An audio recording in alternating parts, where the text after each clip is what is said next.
এই জীবনে তিনটি গুরুত্বপূর্ণ শব্দ আছে যা বোঝা আমাদের কাছে খুব গুরুত্বপূর্ণ, এবং এই তিনটি শব্দের নিজস্ব অর্থ আছে। প্রথম হলো সঙ্গবদ্ধতা, অর্থাৎ একসাথে মিলে কাজ করতে হবে, একসাথে মিলে পরিশ্রম করতে হবে, সামনে এগোতে হবে। এরকম করতে পারলে আপনার শক্তি বৃদ্ধি পাবে, আপনার ক্ষমতা বৃদ্ধি পাবে, আপনি এগোতে পারবেন এবং অনেক দূরে যেতে পারবেন। দ্বিতীয় হলো আত্মবিশ্বাস। হেরে যাওয়া বস্তুও আবার জিতে নিতে পারবেন। যদি আপনার নিজের আত্মবিশ্বাস থাকে তাহলে আপনি কখনো পরাজিত হবেন না। এবং তৃতীয় হলো অহংকার। জয়লাভ করার পরেও কিন্তু এটা আপনাকে পরাজিত করতে পারে। সেই জন্য জীবনে সঙ্গবদ্ধ হন, আত্মবিশ্বাস রাখুন, কিন্তু কখনোই অহংকার করবেন না। এই অহংকার আপনার থেকে সব কিছু কেড়ে নিতে পারে। এই অহংকারের জন্যই মথুরাপতি কংস নিজের পতনের দিকে অগ্রসর হয়েছিলেন। এই অহংকারকে ত্যাগ করুন আর আমার সাথে ভালোবেসে বলুন, রাধা রাধা। এই সংসারে সব থেকে বেশি কঠিন কাজ কোনটা? কেউ বলবেন যুদ্ধ করা, কেউ বলবেন ধন অর্জন করা, আবার কেউ বলবেন জ্ঞান অর্জন করা সব থেকে বেশি কঠিন। এবার প্রত্যেক ব্যক্তির নিজস্ব অভিজ্ঞতা আছে আর সেই অনুসারে তার নিজস্ব একটা উত্তর আছে। সাধারণভাবে দেখতে গেলে এই সংসারে সব থেকে কঠিন হলো তপস্যা করা, অর্থাৎ সব কিছু ত্যাগ করে তপস্যায় নিজেকে বিলীন করে দেওয়া। এবার এর থেকে বেশি কঠিন এই সংসারে আর কি বা হতে পারে? এই সংসারে, এই সমাজে, নিজের পরিবারের মধ্যে থেকেও ধৈর্য ধরে সামনে অগ্রসর হওয়া, এটা হলো সব থেকে কঠিন কাজ। কারণ যখন আপনি তপস্যা করেন তখন সেখানে আপনার ধৈর্য ভাঙার মতো কেউ থাকেন না, না কোনো বন্ধু, না কোনো আত্মীয়, না কোনো শত্রু, কেউ না। কিন্তু যখন আপনি এই সমাজে, এই পরিবারে থাকেন, কোনো না কোনো ব্যক্তি এসে আপনার ধৈর্যের বাঁধ ভেঙে দেওয়ার ক্ষমতা রাখেন। তারা আপনার ধৈর্যের বাঁধ ভেঙে দেয়, আর কখনো কখনো তারা অনিচ্ছাকৃতভাবেই সেটা করে থাকেন। কারণ তাদের মানসিকতা আপনার থেকে আলাদা, তাদের কর্ম আপনার থেকে আলাদা, তাদের দৃষ্টিভঙ্গি আপনার থেকে আলাদা, জীবন যাপন আপনার থেকে আলাদা। সেক্ষেত্রে আপনি ধৈর্যচ্যুত হন, প্রসন্নতা আপনার থেকে ছিনিয়ে নেওয়া হয়। সেই জন্য এই সংসারে, এই পরিবারের থেকেও ধৈর্য ধরে সামনে অগ্রসর হওয়া কোনো পর্বতের শিখরে গিয়ে তপস্যা করার থেকেও অনেক বেশি কঠিন। আর যে ব্যক্তি এই সমাজেই, এই পরিবারে, সেই সকল মানুষের মধ্যে থেকে গিয়েও ধৈর্য ধরে অগ্রসর হতে থাকেন, যারা এই কাজটা শিখে নিতে পারেন, তারাই কিন্তু জীবনে আনন্দ লাভ করতে পারেন। এই ধৈর্যই শেষে আপনার জীবনে প্রসন্নতা বহন করে আনবে। তাই ধৈর্য ধরে জীবনের পথে অগ্রসর হন আর আমার সাথে ভালোবেসে বলুন, রাধা রাধা। আমরা যখনই কোনো গাছের চারা রোপণ করি তখন সবার আগে পরীক্ষা করে দেখি যে যেখানে আমরা চারা রোপণ করতে চলেছি সেখানকার মাটি আদৌ উর্বর কিনা, সেই মাটি সেই চারাকে বাড়তে সাহায্য করবে কিনা। যখন একটা চারা রোপণের আগে আমরা এত কিছু ভাবতে পারি, তাহলে কাউকে বিশ্বাস করার আগে আমরা কেন ভাবি না? জীবনে কখনো এই বিশ্বাসরূপী চারা কোথাও রোপণ করার আগে বোঝার চেষ্টা করুন যে যার ওপর আপনি বিশ্বাস করতে চলেছেন সে কি আদৌ আপনার বিশ্বাসের যোগ্য কি না। ভেবে দেখুন সেই ব্যক্তি ভবিষ্যতে গিয়ে আপনার বিশ্বাস ভাঙতে পারে কিনা। এটাও ভেবে দেখুন যে যাকে আপনি বিশ্বাস করতে চলেছেন তাকে আপনি বিশ্বাস করলে নিজের জীবনের উদ্দেশ্যে আপনি অগ্রসর হতে পারবেন কিনা। আর তার জন্য প্রয়োজন সঠিক সিদ্ধান্ত, পরখ করা, কোনটা উচিত কোনটা অনুচিত সেটা বোঝা। আর তাতে কিন্তু আপনি সন্দেহবাতিক হবেন না, তাতে আপনি আরো নিপুণ হয়ে উঠবেন। তাই যদি আপনি নিপুণ হয়ে উঠতে চান তাহলে বোঝার চেষ্টা করুন, পরখ করে দেখুন, কোনটা উচিত কোনটা অনুচিত বুঝুন। আর বিশ্বাস তখনই করুন যখন আপনি 100% নিশ্চিত হবেন যে সে বিশ্বাসের যোগ্য। আসুন আমার সাথে ভালোবেসে বলুন, রাধা রাধা। রাধা কখনো কখনো আমার জন্য বড়ই সুগন্ধি আতর নিয়ে আসে, পারিজাত ফুলের মালা নিয়ে আসে আমার প্রসাধন করবে বলে, এবং আমার সব থেকে বেশি প্রিয় মাখন নিজে হাতে বানিয়ে আনে আমাকে নিজে হাতে খাইয়ে দেবে বলে, সবকিছু আমাকে প্রসন্ন করবে বলে। কিন্তু আপনি কখনো ভেবেছেন যে এই আতর কিভাবে বানানো হয়? সহস্র ফুলের পাপড়ি একসাথে পিষে নিতে হয়, তারপরে তার থেকে যে রস নিঃসৃত হয় সেই রস দ্বারাই আতর তৈরি হয়। অনেক সংখ্যক ফুলকে অসীম যন্ত্রণা ভোগ করতে হয়, তবে তারা আমার প্রসাধন সামগ্রী হয়ে উঠতে পারে। দুধ থেকে মাখন তৈরি করার জন্য কতটা পরিমাণ মন্থন সহ্য করতে হয় সেটা আপনি জানেন। ঠিক সেই রকমই হলো আমাদের জীবনও। বিপদও আসে, কঠিন পরিস্থিতিও আসে, এর সম্মুখীন হতে শিখুন। মনে রাখবেন, আপনি হলেন সেই দুধ যাকে মন্থন সহ্য করতে হবে মাখন হয়ে ওঠার জন্য। মনে রাখবেন, আপনি হলেন সেই ফুলের মতন যাদের পিষ্ট হতে হবে সুগন্ধি আতর হয়ে ওঠার জন্য, যাকেই সংসার পছন্দ করে। কখনো কখনো জীবনে আপনার সাথে খারাপ শুধুমাত্র এই কারণে ঘটে যাতে আপনার শ্রেষ্ঠ রূপ এই সংসারের সামনে আসতে পারে। শুধুমাত্র কঠিন পরিস্থিতি এবং বিপদকে একটা সুযোগ হিসেবে দেখার চেষ্টা করুন। আপনার জন্য এই সংসার বদলে যাবে, সংসারকে দেখার দৃষ্টিভঙ্গি পাল্টে যাবে, আপনার ভাগ্য পাল্টে যাবে, আর এই মন প্রসন্ন হয়ে বলবে, রাধা রাধা। পাশা নামক এই খেলাটি আপনারা নিশ্চয়ই খেলেছেন, না খেলে থাকলে দেখেছেন, আর যদি দেখেও না থাকেন তাহলে নিশ্চিত রূপে শুনেছেন। মহাভারতের এই মহাযুদ্ধ কোথাও না কোথাও এই পাশা নামক খেলার কারণে হয়েছিল। পাশার এই বিচিত্র খেলা, দান, এইসবের কারণে কেউ নিজের মাথায় রাজ মুকুট পরিধান করেছিলেন, আবার সেখানে পরাজিত হওয়ার জন্য কাউকে বনবাসও ভোগ করতে হয়েছিল। কিন্তু এই খেলা সমাপ্ত হওয়ার পরে সমস্ত ঘুঁটি আর এই পাশার ছক একই পুটলিতে স্থান পেল। এটাই হলো আমাদের জীবন। এই সংসারে আমরা জয় পরাজয়ের বিষয়ে এতটাই ভাবি, এত চিন্তা করি যে এই জীবনের খেলার আনন্দটাই উপভোগ করতে পারি না। আর অবশেষে কি হয়? কেউ জয়ী হন, কেউ পরাজিত হন, কিন্তু দুজনেই একই স্থানে পৌঁছে যান। প্রত্যেক ব্যক্তি মৃত্যুর পরে একটি নির্দিষ্ট স্থানেই পৌঁছতে বাধ্য, কিন্তু ততক্ষণ এই জীবন, এই খেলা, তার আনন্দ উপভোগ করুন। এই সংসারে সেই ব্যক্তি শ্রেষ্ঠ স্থানে পৌঁছতে পেরেছেন যিনি এই সংসারকে প্রকাশ প্রদান করেছেন, যিনি কখনো জয় পরাজয় এ বিষয়ে ভাবেননি, শুধু এই জীবনের খেলার আনন্দ উপভোগ করেছেন। এটাই আপনিও করুন, আর আমার সাথে ভালোবেসে বলুন, রাধা রাধা। প্রত্যেক মানুষ নিজের জীবনে দুঃখ অনুভব করেন। প্রত্যেকের দুঃখ আলাদা হতে পারে। কারোর মনে এই দুঃখ থাকে যে সে তার বাবা মায়ের সব ইচ্ছে পূরণ করতে পারেননি। কেউ এটা ভেবে দুঃখ পান যে সে চিরকাল সদাচার করেছেন, সৎকর্ম করেছেন, কিন্তু তাও তাকে দুরাচারী বলে মনে করা হয়। কেউ এটা ভেবেও দুঃখ পান যে তার সামনে যে ব্যক্তি রয়েছেন তার চোখে তিনি শত্রু হয়ে উঠেছেন বা দুষ্ট হয়ে উঠেছেন, যেখানে তিনি হয়তো কোনো অনুচিত কাজই করেননি। এবার এই সমস্ত বিষয় নিয়ে ভেবে নিজের ব্যক্তিত্ব নিয়ে সন্দেহ প্রকাশ করবেন না।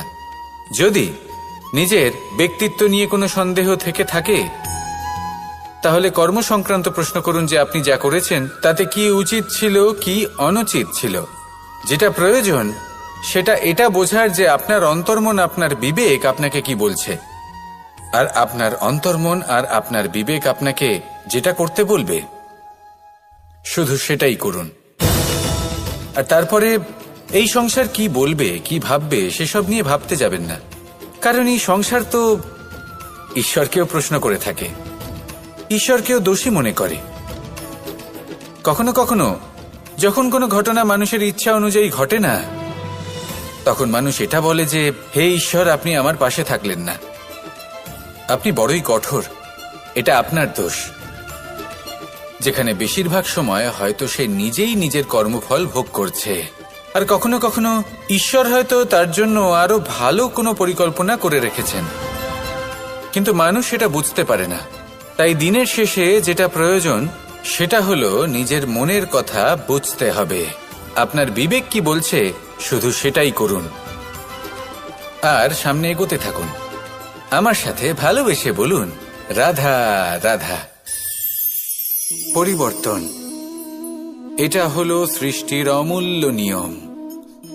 এই সংসারে সবকিছু সময়ান্তরে পরিবর্তিত হয়, এই সময়ও পরিবর্তিত হয়।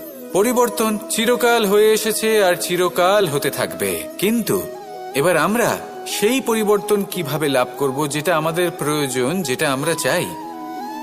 আমরা জীবনে বিকাশ চাই। এই বিকাশ কিভাবে লাভ করতে পারি?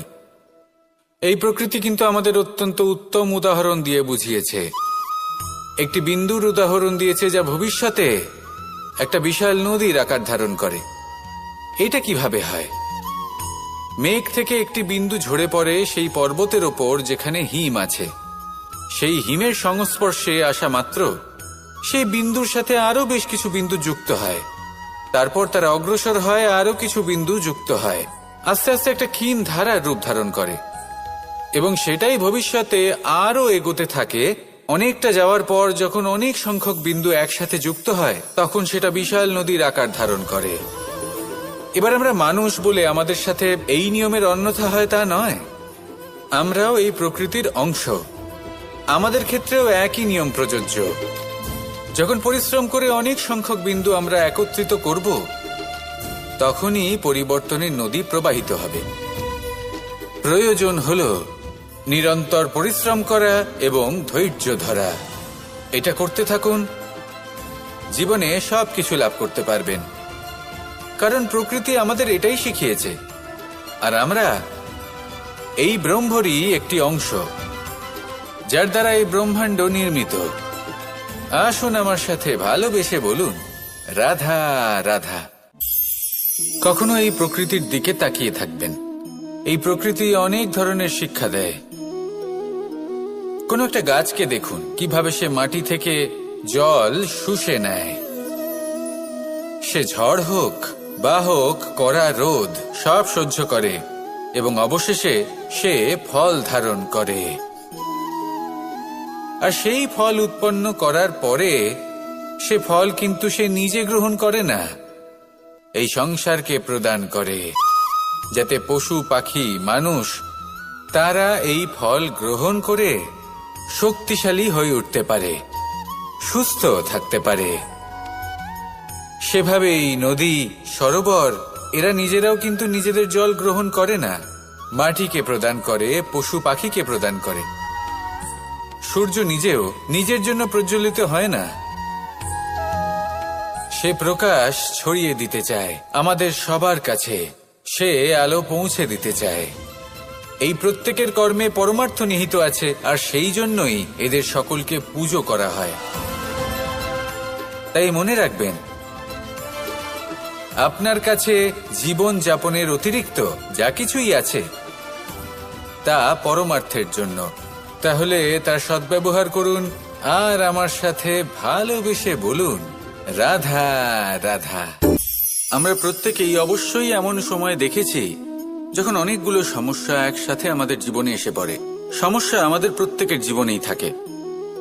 আমরা তার সমাধান খুঁজতে চেষ্টা করি, কখনো সমাধান খুঁজে পাই, আবার কখনো যতই চেষ্টা করি না কেন কোনো সমাধান খুঁজেই পাই না। আর যখন এটা হয় তখন মানুষ অত্যন্ত বিচলিত হয়ে পড়েন।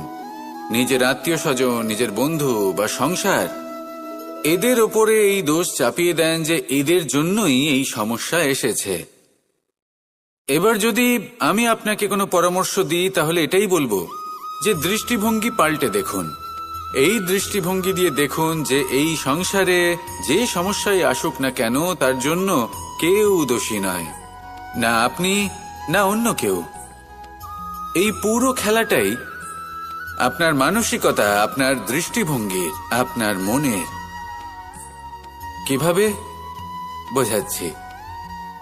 যখন আমাদের মন শক্ত থাকে তখন কঠিন থেকে কঠিনতর পরিস্থিতিও আমাদের জীবনে খুব বেশি হলে প্রতিস্পর্ধা হয়ে থেকে যায়। সেখানে যদি আমাদের মন দুর্বল থাকে, তখন অল্প কঠিন পরিস্থিতিও আমাদের কাছে খুব বড় সমস্যা হয়ে যায়, তাই না? একটা শক্ত মন কঠিন পরিস্থিতিকে প্রতিস্পর্ধা হিসেবে দেখে আর তার মধ্যে ওটা সুযোগ খুঁজে নেয়।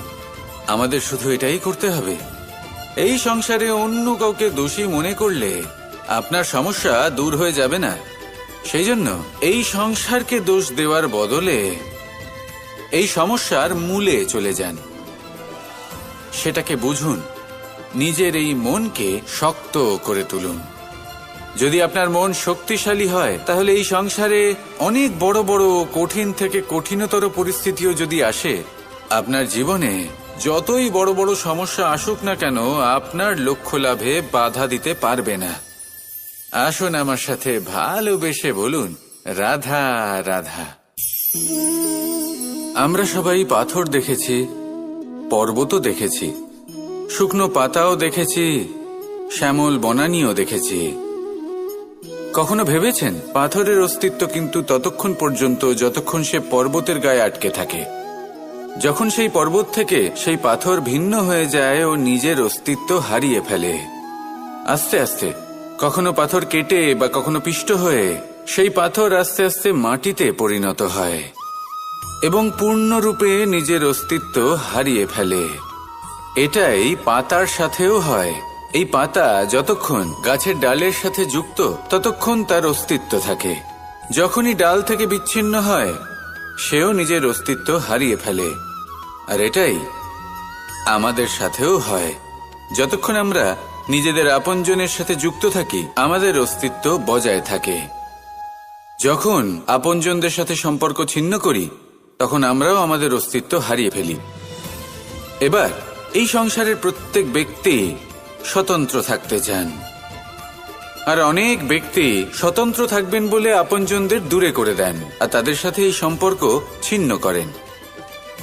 এটা কি সত্যি প্রয়োজন? আপনজনদের সাথে সম্পর্ক ছিন্ন করে নিজের অস্তিত্ব হারিয়ে ফেলা প্রয়োজনীয়, নাকি আপনজনদের সাথে সম্পর্ক বজায় রেখে নিজেদের স্বতন্ত্র করে রাখা সেটা আবশ্যক? নির্বাচন আপনারই। আসুন আমার সাথে ভালোবেসে বলুন, রাধা রাধা। আপনি কি কখনো নৌকা যাত্রা করেছেন? করে না থাকলেও নিশ্চয়ই দেখেছেন যে এই জল যা নিজের অন্তরে সব কিছু সমাহিত করে নিতে পারে, এই নৌকা সেই জলের ওপরেই ভেসে থাকে। নদীর স্রোত কাটিয়ে সে সামনে অগ্রসর হয়। কিন্তু যদি এই নৌকায় কোনো ছিদ্র হয়, তাহলে কিন্তু সেই নৌকা ডুবে যাবে। আর এতে কোনো তফাৎ হবে না যে সেই ছিদ্র ছোট নাকি বড়, নৌকা ডুবে যাবে। এই ছিদ্র হলো আমাদের জীবনে আমাদের অপগুণ, আমাদের দোষ, আমাদের বিকার। কখনো এটা ভাববেন না যে এই দোষ খুবই ছোট, এতে কিছুই যাবে আসবে না। না, সেই ছোট দোষ, সেই ছোট বিকার যদি সেটাকে শুধরে না নেন, তাহলে সেটা আপনাকে আপনার পতনের দিকে নিয়ে যাবে। শেষ পর্যন্ত এটা আপনার ওপর নির্ভরশীল যে আপনি কি চান। আপনার জীবনের এই নৌকা এভাবেই ডুবে যেতে দেখবেন, নাকি নিজেকে শুধরে নিয়ে সেই নৌকার সেই ছিদ্রটাকে ভরিয়ে তুলতে চাইবেন? নির্বাচন আপনার। আসুন আমার সাথে ভালোবেসে বলুন, রাধা রাধা। জল, জলই পৃথিবীতে বেঁচে থাকার জন্য আবশ্যক তো বটেই, কিন্তু এই জল আমাদের একটা অত্যন্ত গুরুত্বপূর্ণ শিক্ষা প্রদান করে। কখনো এই জলকে দেখেছেন? যে পরিস্থিতিতেই এই জল প্রবাহিত হোক না কেন, এর উপর যা কিছুই প্রভাব থাকুক না কেন, এর পথে যতই বাধা আসুক না কেন, তার মধ্যে থেকে ও নিজের পথ ঠিক বের করে নেয়, কিন্তু নিজের প্রবাহ থামতে দেয় না, ক্রমাগত অগ্রসর হতে থাকে। সেরকমই একটা শিক্ষা যেটা আমরা জল থেকে পেয়ে থাকি, তা হলো এটা: আমরা যখন জলের দিকে তাকাই, তখন আমরা নিজের প্রতিবিম্ব দেখি, স্পষ্টভাবে দেখতে পাই। কিন্তু তখনই দেখতে পাই যখন এই জল শান্ত থাকে, স্থির থাকে। যদি এই জল অশান্ত হয়ে থাকে, স্থির না হয়, তাহলে আমরা এতে নিজের প্রতিবিম্ব দেখতে পাই না। এটাই আমাদের মনের সাথেও হয়ে থাকে। যখনই জীবনে কোনো সংকট আসে, যদি আমরা শান্ত মনে, স্থির মনে সিদ্ধান্ত নিই, তাহলে সেটা এমন একটা শীতল সিদ্ধান্ত হবে যেটা আমাদের ভবিষ্যৎকে একটা শ্রেষ্ঠ স্থানে নিয়ে যাবে। যদি এই মন অশান্ত হয়, বিচলিত হয়, পীড়িত হয়, দুঃখিত হয়ে থাকে, রুষ্ট হয়ে থাকে, তাহলে অনেক সময় আমরা এমন সিদ্ধান্ত নিই যেটা আমাদের জন্য অনুচিত প্রমাণিত হয়। যখন আপনি ক্রুদ্ধ ছিলেন বা দুঃখের বশে ছিলেন, তখন অনেক সময় হয়তো এমন সিদ্ধান্ত নিয়েছেন যেটার জন্য ভবিষ্যতে আপনি অনুশোচনা করেছেন।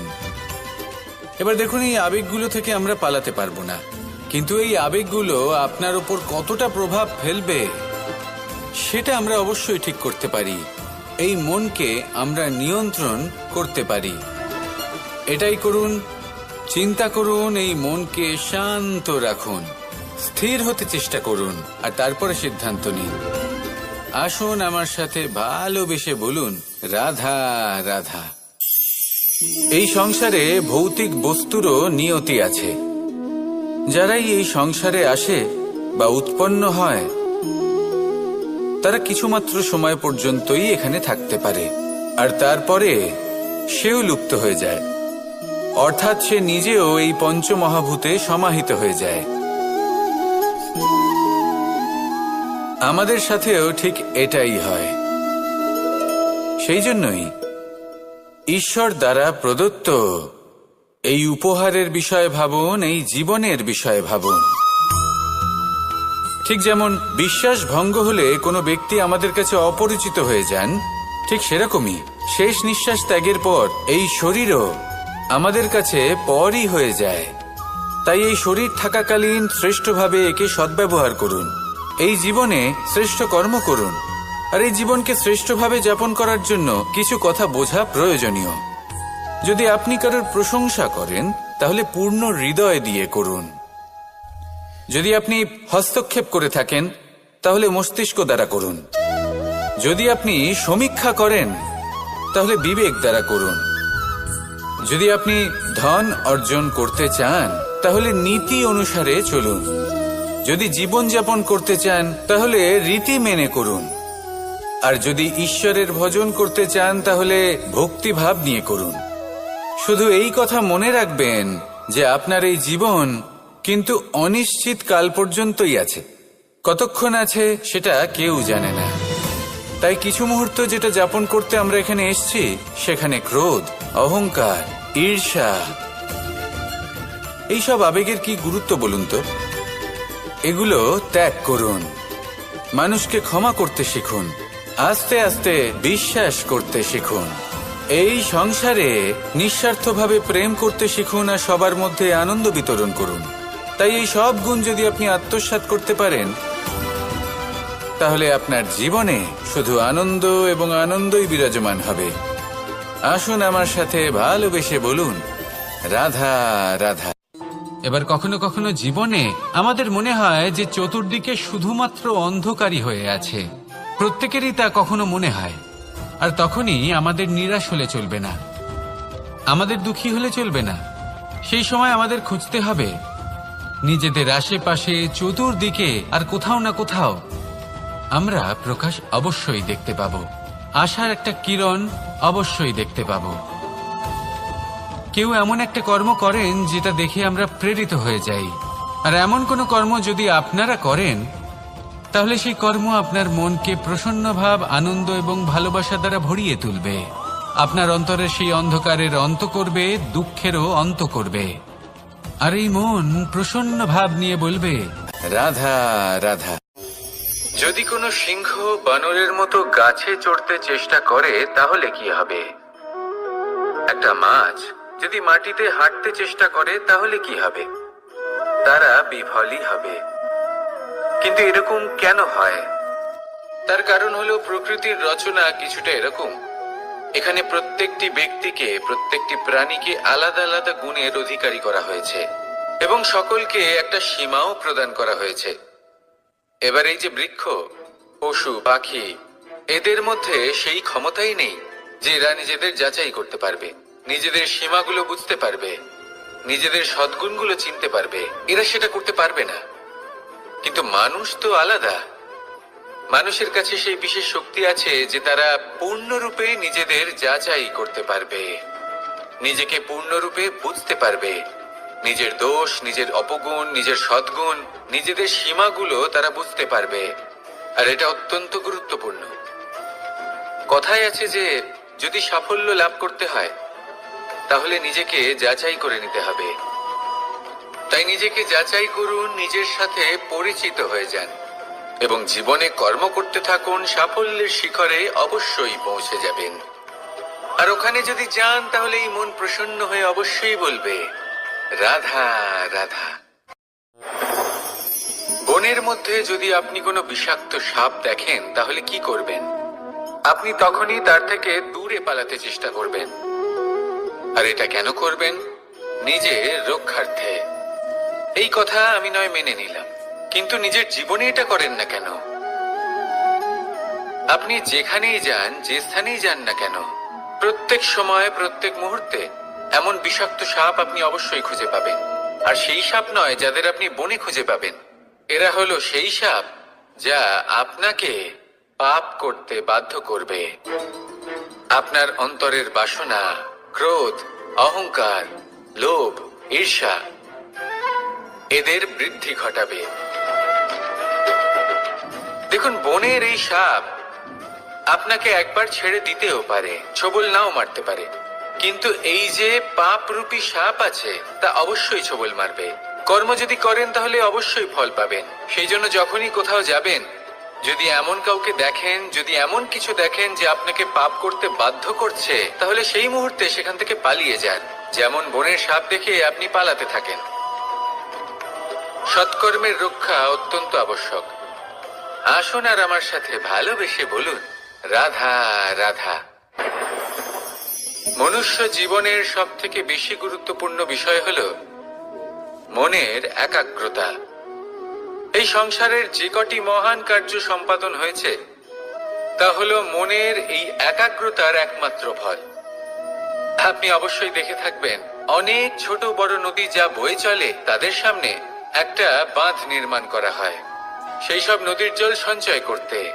বাঁধ হয়ে গেলে প্রয়োজন মতো বা মনের ইচ্ছে মতো তাকে ব্যবহার করা সম্ভব।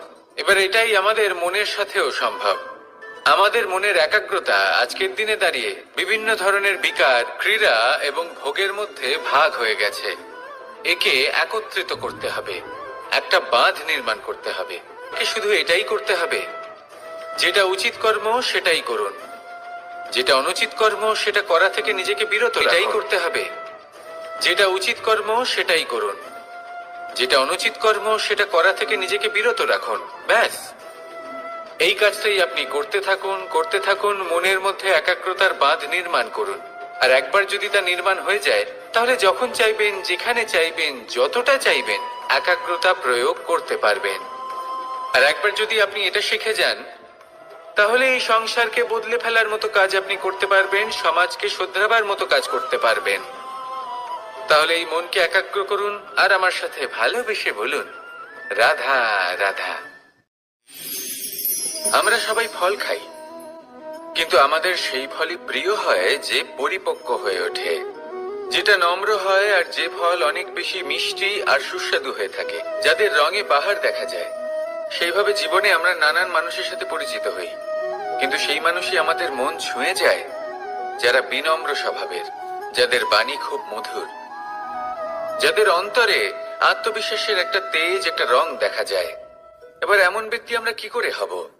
ঠিক সেইভাবেই যেমন একটা ফল রোদ, বর্ষা, শীত, বায়ু এই সকল সংকটময় পরিস্থিতির সম্মুখীন হয়ে পরিপক্ক হয়ে ওঠে, সেইভাবেই মানুষ সংকটময় পরিস্থিতির সম্মুখীন হয়ে পরিপক্ক হয়ে ওঠেন। যদি এই সংকটের সম্মুখীন হন তাহলে অভিজ্ঞ হবেন, আর এই অভিজ্ঞতাই শিক্ষা দিয়ে যাবে। এই অভিজ্ঞতা আমাদের শিখিয়ে দেয় যে আমাদের বিনম্র থাকতে হবে। অহংকার করে কোনো লাভ নেই। মধুর বাণীর যে কি মূল্য তা আমরা শিখতে পারি।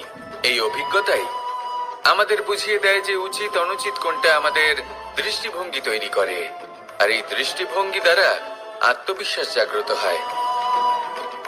সেই জন্য জীবনে কখনো বিপদ থেকে দূরে পালাবেন না, সেগুলোর সম্মুখীন হন, অভিজ্ঞতা লাভ করুন, তার থেকে শিক্ষা লাভ করুন, এইভাবেই পরিপক্ক হবেন। আসুন আমার সাথে ভালোবেসে বলুন, রাধা রাধা। ধন সঞ্চয় করা সম্ভব, আর সেই জন্য ধন সব থেকে বেশি মূল্যবান সম্পত্তি নয়। এবার আপনি বলবেন, এ আমি কি বলছি? এই ধন খুব মূল্যবান, আমরা সকলে অর্জন করতে ব্যস্ত। সেটা এই কারণে, কারণ আপনারা জানেন না এই সংসারের সব থেকে বেশি মূল্যবান সম্পত্তি কি। এ হলো সেই সম্পত্তি যা কখনো সঞ্চয় করা সম্ভব নয়। আপনার কাছে যতই ধন থাকুক, তা দিয়ে আপনি স্বাস্থ্য লাভ করতে পারেন, বাড়ি কিনতে পারেন, আদি ইত্যাদি, কিন্তু আপনি যতই ধনী হন না কেন, ফেলে আসা দিনের একটা মুহূর্ত আপনি লাভ করতে পারবেন না। এই একটা মুহূর্ত, এই সময়, এটাই হলো সংসারের সব থেকে মূল্যবান সম্পত্তি। একবার চলে গেলে তা কখনোই ফিরে আসে না। আর এই মুহূর্ত যতই চলে যাক না কেন, আমরা স্মৃতির মাধ্যমে সেগুলি যাপন করতে পারি, তার আনন্দ উপভোগ করতে পারি। আর যার সাথে আমরা সময় অতিবাহিত করেছি, তার স্মৃতিতে আমরা চিরকাল জীবিত থাকতে পারি। সেই জন্য সময় সব থেকে মূল্যবান সম্পত্তি, তাকে এইভাবে নষ্ট করবেন না। প্রত্যেকটা মুহূর্ত উপভোগ করুন, আনন্দ করুন, আর ভালোবেসে বলুন, রাধা রাধা। কনক, কি সুন্দর একটা শব্দ। এর অনেকগুলো রূপ রয়েছে, অনেকগুলো অর্থও রয়েছে।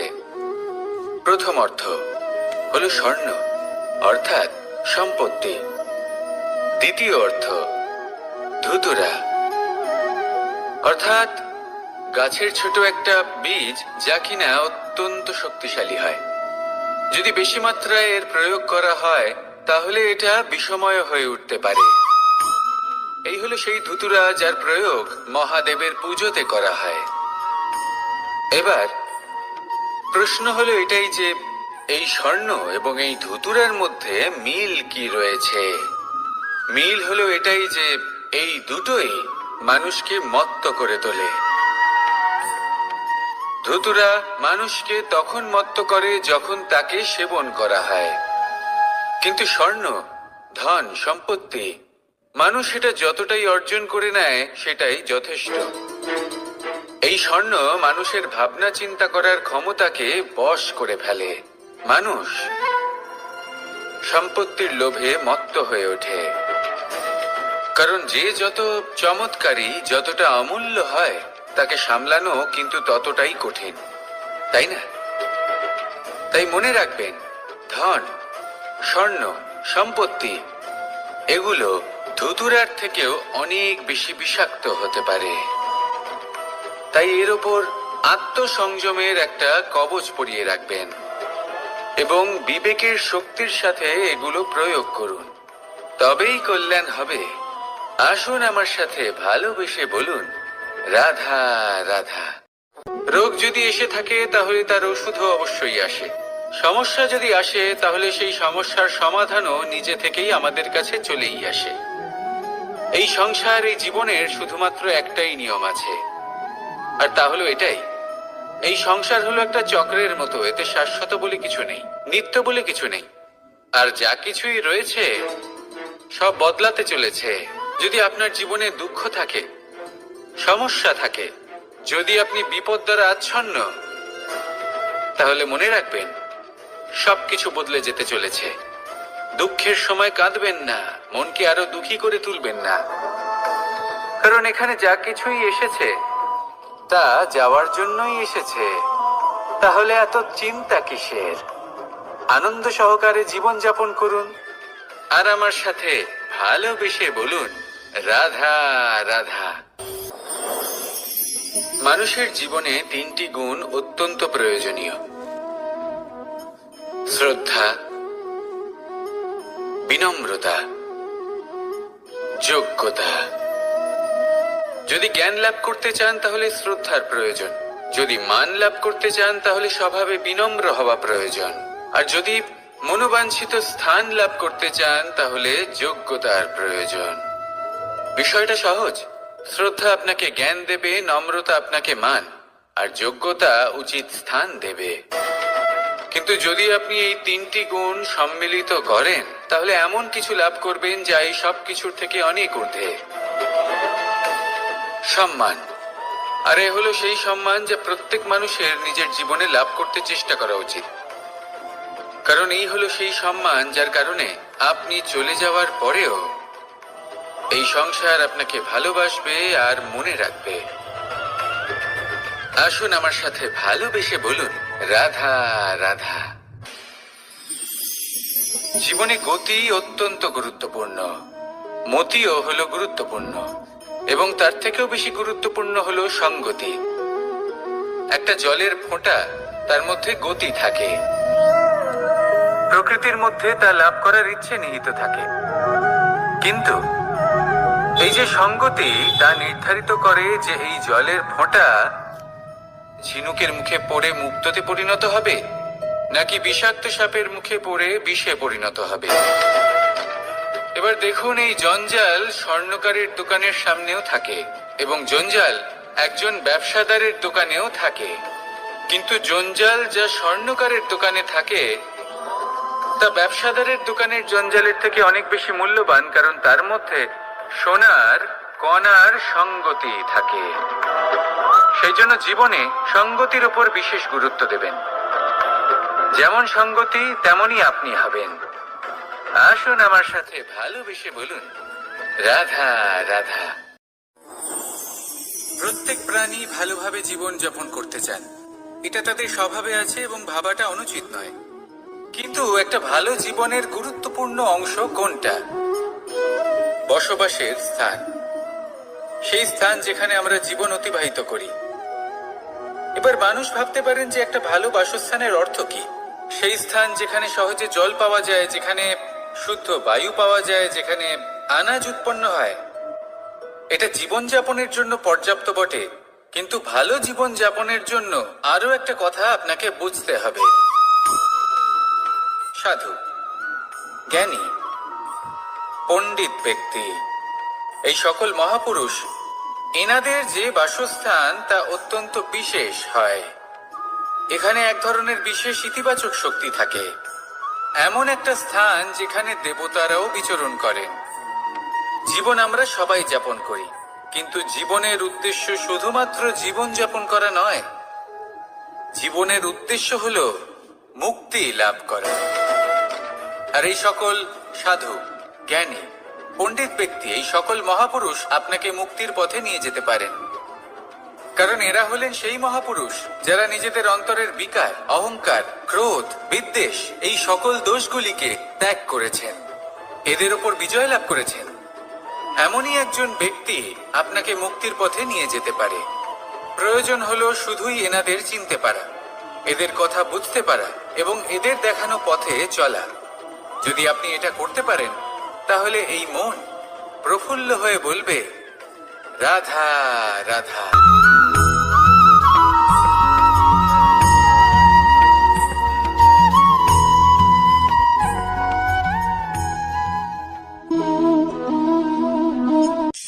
এই শুকনো পাতাটিকে দেখুন, নিষ্প্রাণ হয়ে পড়েছে।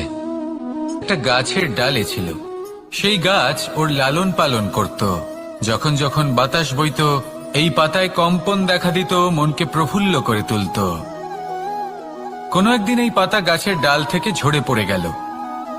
নিঃসন্দেহে ও নিজের স্বাধীনতা পেল, কিন্তু আস্তে আস্তে শুকিয়ে গেল, নিষ্প্রাণ হয়ে গেল।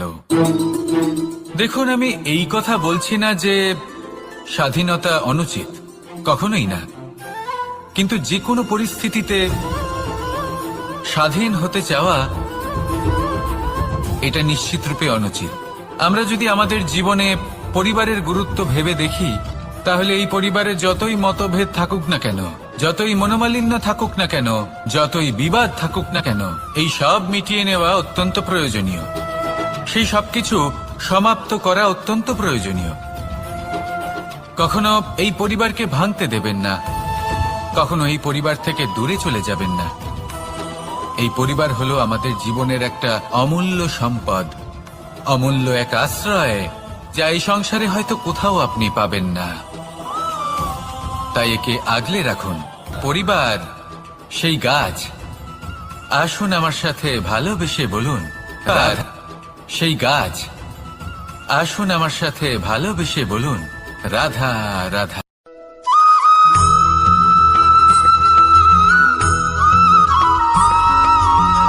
এই সংসারে প্রত্যেক মানুষ এটাই সর্বশ্রেষ্ঠ সময় কোনটা? মহাদেব হাসলেন আর উনি বললেন, জীবনে উৎসব পালনের সব থেকে শ্রেষ্ঠ দিন হল মৃত্যুর ঠিক আগের দিনটা। প্রেম ভাগ করে নেওয়ার সব থেকে শ্রেষ্ঠ মুহূর্ত হল মৃত্যুর ঠিক আগের মুহূর্ত। জীবনকে উপভোগ করে নেওয়ার সর্বশ্রেষ্ঠ প্রহর হল মৃত্যুর এক প্রহর পূর্বে। তখন আমি চমকে গেলাম। আমি বললাম, কিন্তু মহাদেব, মৃত্যু তো অনিশ্চিত, আমরা জানিও না কবে আমাদের মৃত্যু হবে। মহাদেব আবার হাসলেন। উনি বললেন যে যদি আমরা এভাবে জীবন কাটাই যে আমরা জীবনের প্রত্যেক দিন, প্রত্যেক মুহূর্ত, প্রত্যেক প্রহর শেষ বলে মনে করি, তাহলে আমাদের সমস্ত জীবন আনন্দের সাথেই অতিবাহিত হবে। কি বলেন?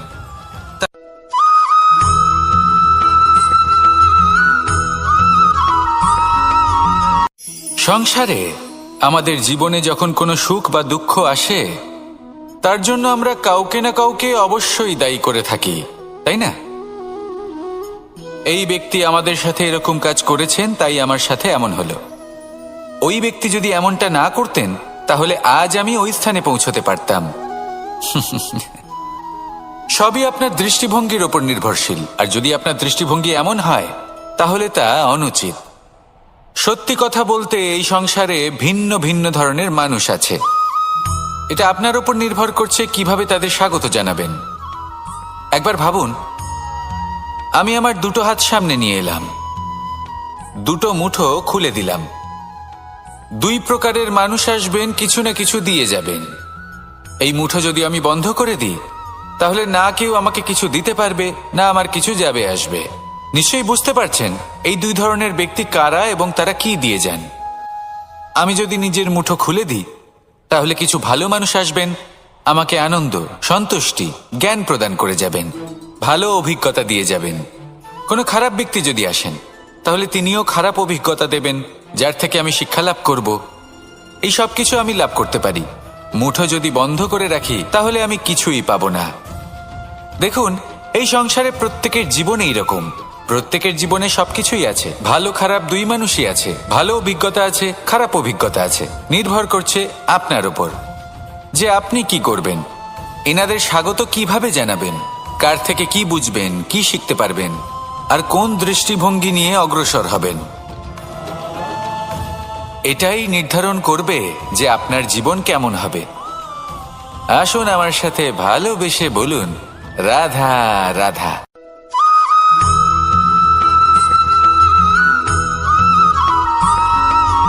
জীবনে অগ্রসর হওয়ার জন্য আমাদের কাকে প্রয়োজন হয়? মাতা পিতা, বন্ধু, প্রেম, সাহায্য, অর্থ, পরিশ্রম, আশা। ভিন্ন ভিন্ন মানুষ ভিন্ন ভিন্ন বিকল্প চয়ন করে। যদি আমি আপনাকে বলি, তাহলে জয় আর পরাজয়ের মন্ত্র দুটো শব্দের উপর নির্ভর করে, মেনে নেওয়া আর দৃঢ় হওয়া। যদি মেনে নেন, তাহলে হেরে যাবেন। যদি দৃঢ় হন, তাহলে নিশ্চিত রূপে জয়ী হবেন।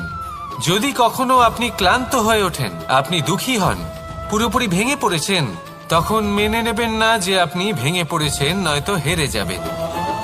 তখন উল্টে স্থির করবেন যে যাই হয়ে যাক না কেন, আমি জয়ী হবই। আর আপনি দেখবেন যে জয় নিশ্চিত রূপে আপনার কাছেই আসবে। তাহলে এই কথা মনে রাখবেন আর আমার সাথে ভালোবেসে বলবেন রাধা রাধা।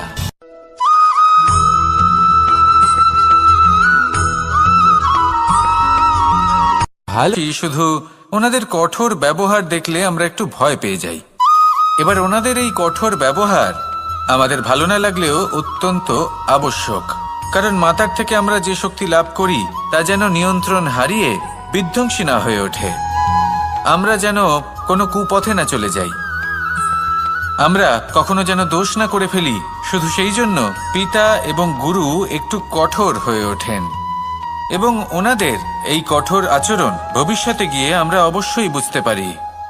জীবনে কিছু বছর আমরা এগিয়ে যাই আর তারপর আমরা বুঝতে পারি যে বাবা এবং গুরু আমাদের যথেষ্ট ভালোবাসতেন, কিন্তু ওনাদের ভালোবাসার বহিঃপ্রকাশ আলাদা। প্রয়োজনীয় হলো এটা দেখার, এটা বোঝার যে শুরু থেকে আমাদের প্রতি ওনাদের আচরণ কেমন ছিল। ওনাদের কঠোর হওয়ার পেছনে ওনাদের ভালোবাসাটা বোঝার চেষ্টা করুন, ওনাদের চিন্তাটা বোঝার চেষ্টা করুন, ওনাদের পথপ্রদর্শনের আড়ালে আপনার ভবিষ্যতের জন্য যে পরিকল্পনা ওনারা করেছেন সেটা বোঝার চেষ্টা করুন। তখন আপনারা বুঝতে পারবেন ওনাদের ভালোবাসাকে। আপনার মনের মধ্যে আপনা থেকেই ওনাদের প্রতি সম্মান জেগে উঠবে। নিজের পিতা এবং নিজের গুরু এই দুজনের প্রতি কৃতজ্ঞতা প্রকাশ করুন আর আমার সাথে ভালোবেসে বলুন, রাধা রাধা।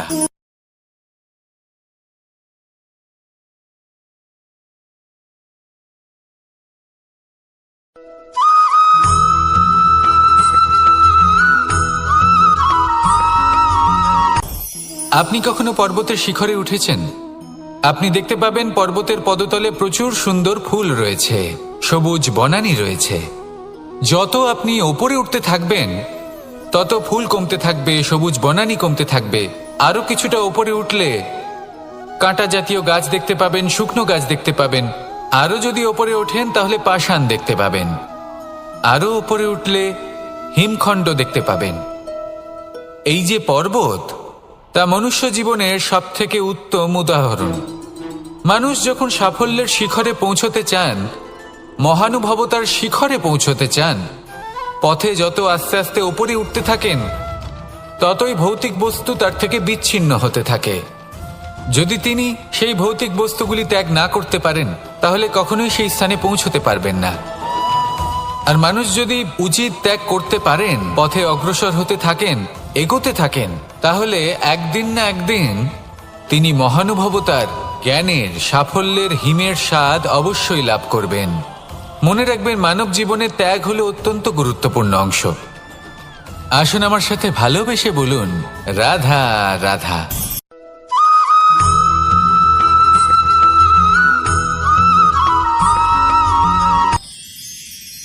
মানুষ তার জীবনে দুই ধরনের পরিস্থিতিকে খুব ভয় পায়। এক, কোনো কারণবশত কারোর সামনে নত হওয়া। কথায় কারোর সামনে নত হতে হয়। কেন বারংবার নিজের চরিত্র থেকে চ্যুত হতে হয়? এরকম কেন হয়? এটা তখনই হয় যখন আমাদের শিক্ষা এবং মূল্যবোধের অভাব থাকে। যদি মানুষের মধ্যে প্রকৃত শিক্ষা থাকে তাহলে এই সংসারে কোনো সময় এবং কারোর সামনেই নত হওয়ার কোনো প্রয়োজন নেই। যদি মানুষের মধ্যে মূল্যবোধ থাকে তাহলে তাকে নিজের মূল্যবোধ বা চরিত্র থেকে বিচ্যুত হতে হয় না, তা সে যাই হয়ে যাক না কেন। কোনো বালককে যদি জন্ম থেকেই সুশিক্ষার অধিকারী করা হয়, শিক্ষিত করা হয়, মূল্যবোধের অধিকারী করা হয়, তবে সে এই সংসারে এমন কর্ম করবে যাতে সে নিজেকে, নিজের পরিবারকে, সমগ্র সমাজকে গর্বিত করতে পারে। শিক্ষা লাভ করুন, মূল্যবোধ লাভ করুন এবং আমার সাথে ভালোবেসে বলুন, রাধা রাধা।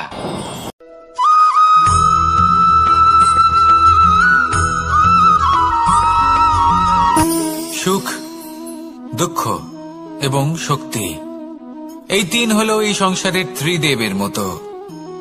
আমাদের জীবনে যা কিছু ঘটছে এই তিনটির ভিত্তির উপরেই হচ্ছে। আসলে এই সংসারের একটা নিয়ম আছে, যখনই আপনি কিছু লাভ করেন এই সংসার আপনার পরীক্ষা নেয়। এটা জানার জন্য আপনার পরীক্ষা নেয় যে আপনি যা কিছুই লাভ করেছেন আপনি কি আদৌ সেটার যোগ্য কিনা। ঠিক সেইভাবেই এই সুখ, দুঃখ এবং শক্তি আপনার পরীক্ষা নিয়ে থাকে। যখন সুখ আসে তখন সে আপনার পরীক্ষা নেয় যে আপনার মধ্যে অহংবোধ জাগ্রত হয়নি তো। যদি অহংবোধ চলে আসে তাহলে সুখ সেখানেই সঙ্গ ত্যাগ করে। দুঃখ আপনার ধৈর্যের পরীক্ষা নিতে থাকে, আর যদি আপনার মধ্যে ধৈর্য না থাকে তাহলে এটা আপনাকে আরো বেশি দুঃখের গভীর অন্ধকারে ঠেলে দেবে। সেখানে শক্তি পরীক্ষা নেয় আপনার বিনম্রতার। যদি আপনি বিনম্র না হন, তাহলে হয় এই শক্তি আপনার সঙ্গ ত্যাগ করবে, নয় এই শক্তি বিনম্রতার অভাবে আপনার পতনের কারণ হতে পারে। এই সংসারে যে কোনো ব্যক্তি যিনি এই পরীক্ষায় উত্তীর্ণ হয়ে থাকেন, এই জীবনে তিনি সাফল্য লাভ করেন। আসুন আমার সাথে ভালোবেসে বলুন, রাধা রাধা।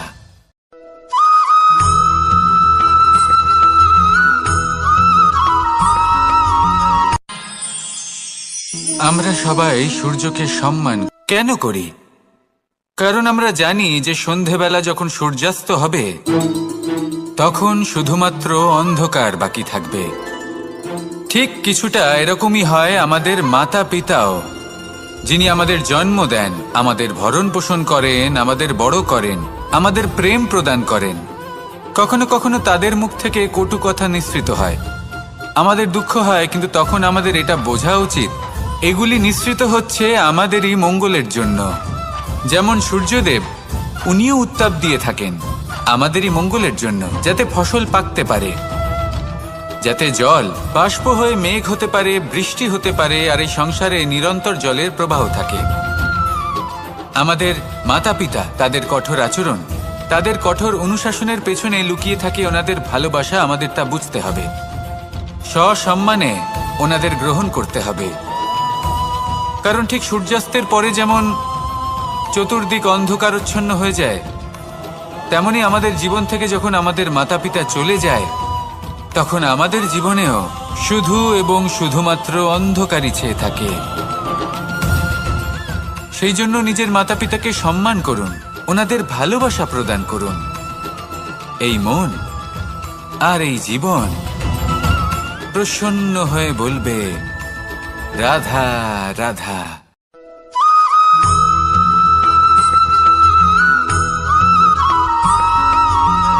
এই সংসারে সবথেকে বেশি কোমল বস্তু হলো রেশম। এই রেশম এতটাই কোমল হয় যে এর পুরো একটা থান শুধুমাত্র একটা হাতে ধরা সম্ভব। কখনো ভেবে দেখেছেন এই রেশম কিভাবে হয়? একটি কীট তার লালার দ্বারা উৎপন্ন হয়। এই কীট সেই রেশমকে পাক দিতে থাকে, পাক দিতেই থাকে, আর আস্তে আস্তে তার মধ্যেই জড়িয়ে পড়ে। শেষে ওর এই সুন্দর অমূল্য সৃষ্টি রেশমের এই সুতো, তার নির্মাণ কার্য পূর্ণ হয়, কিন্তু তাতেই ও নিজে বন্দী হয়ে যায়। নিজেরই মায়াজালের এই বন্দী গৃহে নিজেই ফেঁসে যায়। এবার এই সুতোকে ব্যবহারযোগ্য করে তোলার জন্য এই কীটগুলিকে এই কবচের সাথেই ফুটন্ত জলে ফেলে দেওয়া হয়। এই সংসারে যদি আমাদের স্বপ্ন এই সংসারের দুঃখ হরণ করার জন্য, এই সংসারে সুখ বিতরণ করার জন্য হয়, তবেই আমাদের প্রগতি সম্ভব। যদি আমাদের এই স্বপ্ন শুধুই আমাদের এবং আমাদের স্বার্থ সিদ্ধির জন্য হয়, তাহলে এই স্বপ্ন আমাদের অন্ধ করে দেবে, আমাদের অন্ধকারের পথে নিয়ে যাবে, আর আমরাও সেই কীটের মতো হয়ে যাব। নিজেদেরই মায়াজালে আমরা নিজেই ফেঁসে যাব, আর শেষে আমরা যদি কিছু লাভ করি তা হবে একাকিত্ব, অন্ধকারময় মৃত্যু।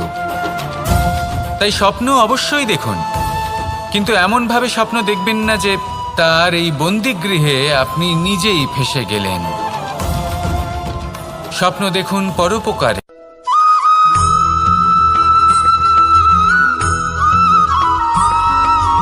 কথায় আছে, প্রত্যেক পুত্র তার পিতার প্রতিচ্ছবি হয়, আর সমস্ত প্রতিচ্ছবি চায় যেন সে তার অস্তিত্ব প্রাপ্ত করতে পারে।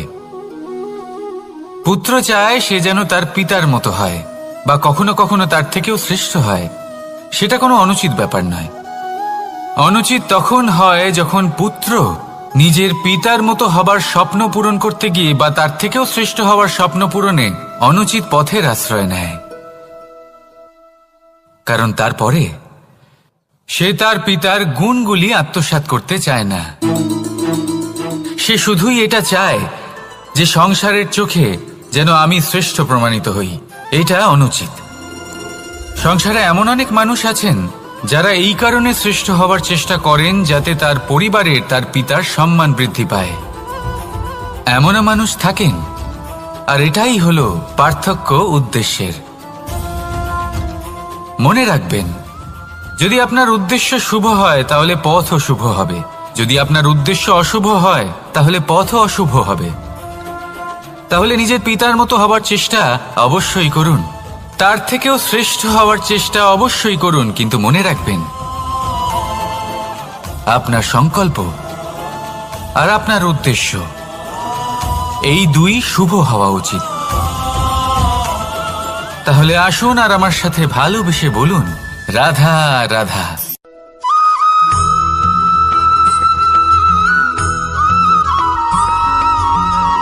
মানুষ ভাবেন যে ধন অর্জন করা হলো অত্যন্ত গুরুত্বপূর্ণ। তিনি আজীবন ধন অর্জন করতে থাকেন, ধন অর্জন করার চেষ্টা করতে থাকেন। সে যাই হয়ে যাক না কেন, পরিশ্রম করতে থাকেন। স্বাস্থ্যের দিকে নজর দেন না, না উচিত সময় খাবার খান, না উচিত সময় ঘুমোতে যান, না পর্যাপ্ত সময় পর্যন্ত ঘুমন, কিছুই না। ধন অর্জন করতেই থাকেন, করতেই থাকেন। আর কিছু সময় পরে যখন তিনি অসংখ্য ধন লাভ করে ফেলেন, তখন তার সাথে ওনার শরীরে অনেক রোগ বাসা বাঁধে। এইসব রোগের উপচার করতে করতে সেই সমস্ত ধন যা উনি অর্জন করেছেন তা তিনি ব্যয় করে ফেলেন। শেষ পর্যন্ত কি হয়? আমরা যেভাবে এসেছি ঠিক সেইভাবেই ফিরে যাই, ধন এখানেই থেকে যায়। দেখুন, একটা অত্যন্ত গুরুত্বপূর্ণ কথা রয়েছে যে আপনার বোঝা উচিত। এই যে ধন, তার ব্যবহার করুন জীবনকে আরো ভালো করে তোলার জন্য। ধনের সদ্ব্যবহার করা উচিত, এমন যেন না হয় এই ধন আপনাকে ভোগ করে ফেলে। এই জীবনকে নিশ্চিত রূপে আরো শ্রেষ্ঠ করে তুলুন, কিন্তু এই ধন অর্জন করার এই প্রক্রিয়াতে নিজের সারা জীবনকে নষ্ট করে ফেলবেন না। এই জীবন উপভোগ করতে শিখুন আর আমার সাথে ভালোবেসে বলুন, রাধা রাধা।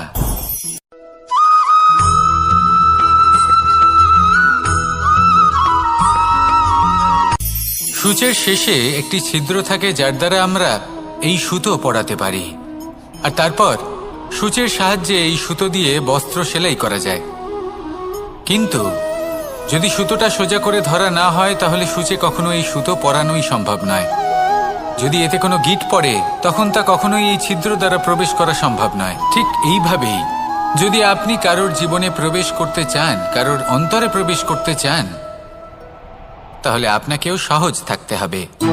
এতে কোনো গিঁট থাকলে চলবে না, অর্থাৎ মনে যাতে কোনো মালিন্য না থাকে, যেন কোনো কুচিন্তা না থাকে। যদি এসব থাকে তাহলে আপনি কখনো কারোর জীবনে প্রবেশ করতে পারবেন না। আর যদি কোনোভাবে আপনি প্রবেশ করেও যান তাহলে তার মনে ঘর করতে পারবেন না। নিজেকে এই সুতোর মতন করে তুলুন, সহজ। মনে যেন কোনো কুচিন্তা না থাকে, সবার প্রতি যেন সদ্ভাবনা থাকে, শুভ চিন্তা থাকে। এমনটা করতে থাকুন। এমন একটা দিন আসবে যেদিন এই সমস্ত সংসারের ব্যক্তির মনে আপনি বাস করবেন, আর তখন এই মন প্রসন্ন হয়ে বলবে, রাধা রাধা।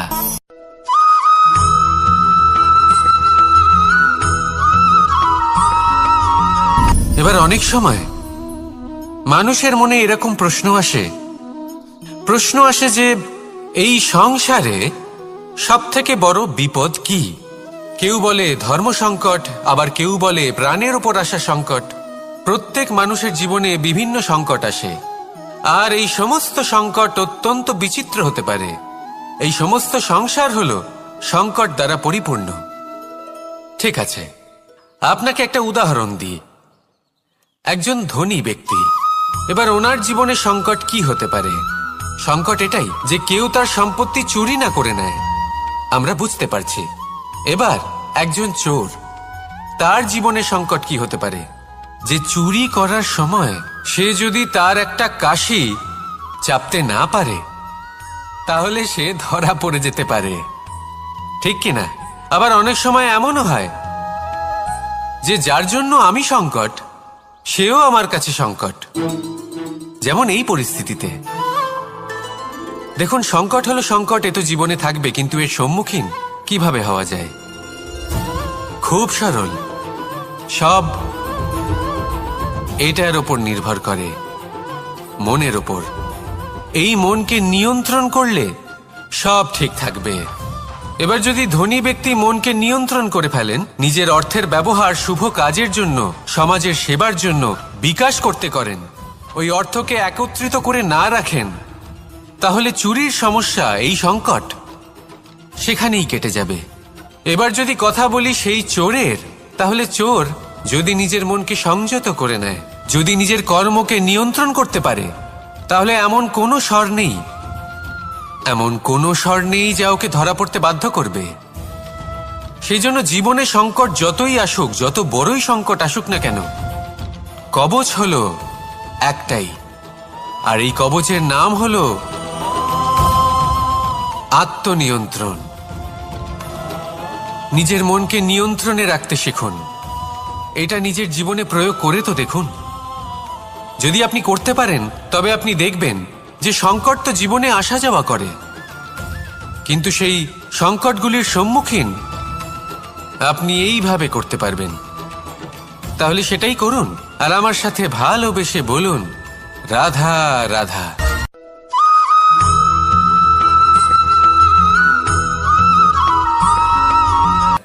তাই না?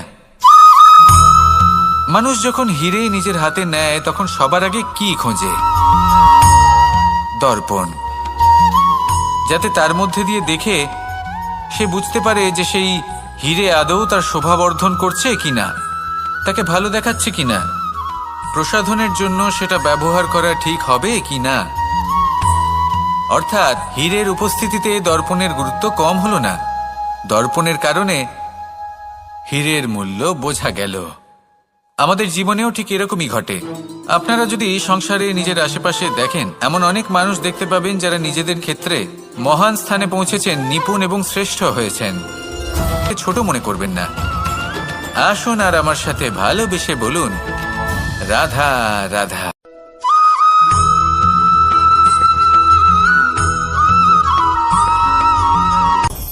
আপনি কখনো পর্বতের শিখরে উঠেছেন? আপনি দেখতে পাবেন পর্বতের পদতলে প্রচুর সুন্দর ফুল রয়েছে, সবুজ বনানী রয়েছে। যত আপনি ওপরে উঠতে থাকবেন, তত ফুল কমতে থাকবে, সবুজ বনানী কমতে থাকবে। আরো কিছুটা ওপরে উঠলে কাঁটা জাতীয় গাছ দেখতে পাবেন, শুকনো গাছ দেখতে পাবেন। আরো যদি ওপরে ওঠেন তাহলে পাষাণ দেখতে পাবেন। আরো ওপরে উঠলে হিমখণ্ড দেখতে পাবেন। এই যে পর্বত, তা মনুষ্য জীবনের সবথেকে উত্তম উদাহরণ। মানুষ যখন সাফল্যের শিখরে পৌঁছতে চান, মহানুভবতার শিখরে পৌঁছতে চান, পথে যত আস্তে আস্তে ওপরে উঠতে থাকেন, ততই ভৌতিক বস্তু তার থেকে বিচ্ছিন্ন হতে থাকে। যদি তিনি সেই ভৌতিক বস্তুগুলি ত্যাগ না করতে পারেন, তাহলে কখনোই সেই স্থানে পৌঁছতে পারবেন না। আর মানুষ যদি উচিত ত্যাগ করতে পারেন, পথে অগ্রসর হতে থাকেন, এগোতে থাকেন, তাহলে একদিন না একদিন তিনি মহানুভবতার, জ্ঞানের, সাফল্যের হিমের স্বাদ অবশ্যই লাভ করবেন। মনে রাখবেন, মানব জীবনে ত্যাগ হলো অত্যন্ত গুরুত্বপূর্ণ অংশ। আসুন আমার সাথে ভালোবেসে বলুন, রাধা রাধা।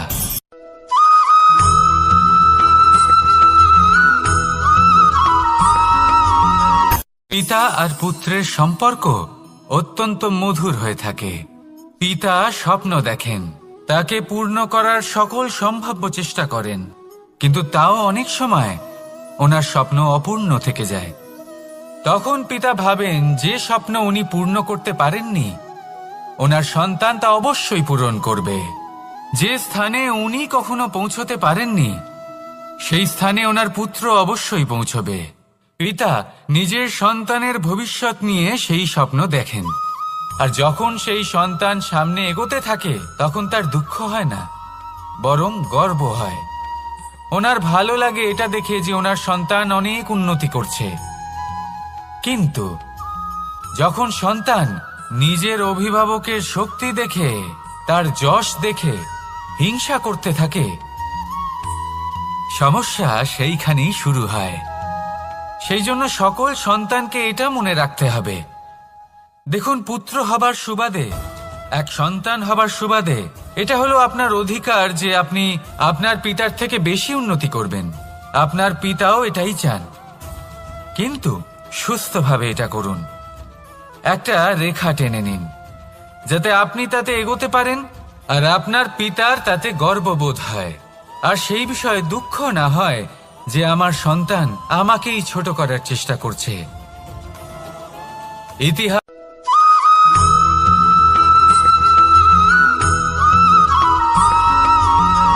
মানুষের মানসিকতা এমন হয় যে সে যতটা করে আশা করে যে তার থেকে অনেক বেশি তার বদলে সে পাবে।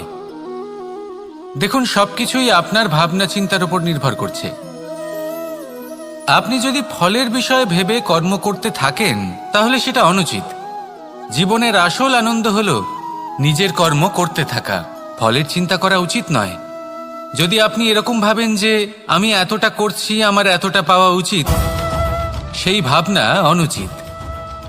যদি আপনি সেবার মানসিকতা নিয়ে কর্ম করতে থাকেন, কর্মচক্রে প্রবাহিত হন, যদি আপনি এমন ভাবনা রাখেন যে আমি এতটা পাচ্ছি তাই এর থেকে অনেক বেশি আমি কর্ম করব, তাহলে নিশ্চিতরূপে আপনি যতটা করছেন তার থেকে অনেক বেশি আপনি পাবেন। আপনার আশার থেকে অনেক বেশি আপনি পাবেন। শুধু জীবনে অনেক বেশি কাজ করতে থাকুন, ফলের চিন্তা করবেন না। আর মনে রাখবেন, এই ভাবনাই সব থেকে বড় বীজ। কর্মের উপর বিশ্বাস রাখুন। জীবনে যা যা আপনি চান সবই সুখময় হবে। আসুন আর আমার সাথে ভালোবেসে বলুন, রাধা রাধা।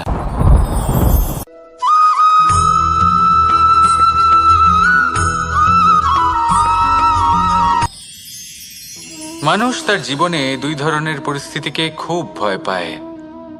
এক, কোনো কারণবশত কারোর সামনে নত হওয়া। দুই, কোনো কারণে নিজের চরিত্র থেকে, নিজের মূল্যবোধ থেকে বিচ্যুত হওয়া। এবার কেন হয় এরকম যে কথায় কথায় কারোর সামনে নত হতে হয়? কেন বারংবার নিজের চরিত্র থেকে চ্যুত হতে হয়? এরকম কেন হয়? এটা তখনই হয় যখন আমাদের শিক্ষা এবং মূল্যবোধের অভাব থাকে। যদি মানুষের মধ্যে প্রকৃত শিক্ষা থাকে তাহলে এই সংসারে কোনো সময় এবং কারোর সামনেই নত হওয়ার কোনো প্রয়োজন নেই। যদি মানুষের মধ্যে মূল্যবোধ থাকে তাহলে তাকে নিজের মূল্যবোধ বা চরিত্র থেকে বিচ্যুত হতে হয় না, তা সে যাই হয়ে যাক না কেন। কোনো বালককে যদি জন্ম থেকেই সুশিক্ষার অধিকারী করা হয়, শিক্ষিত করা হয়, মূল্যবোধের অধিকারী করা হয়, তবে সে এই সংসারে এমন কর্ম করবে যাতে সে নিজেকে, নিজের পরিবারকে, সমগ্র সমাজকে গর্বিত করতে পারে। শিক্ষা লাভ করুন, মূল্যবোধ লাভ করুন এবং আমার সাথে ভালোবেসে বলুন, রাধা রাধা।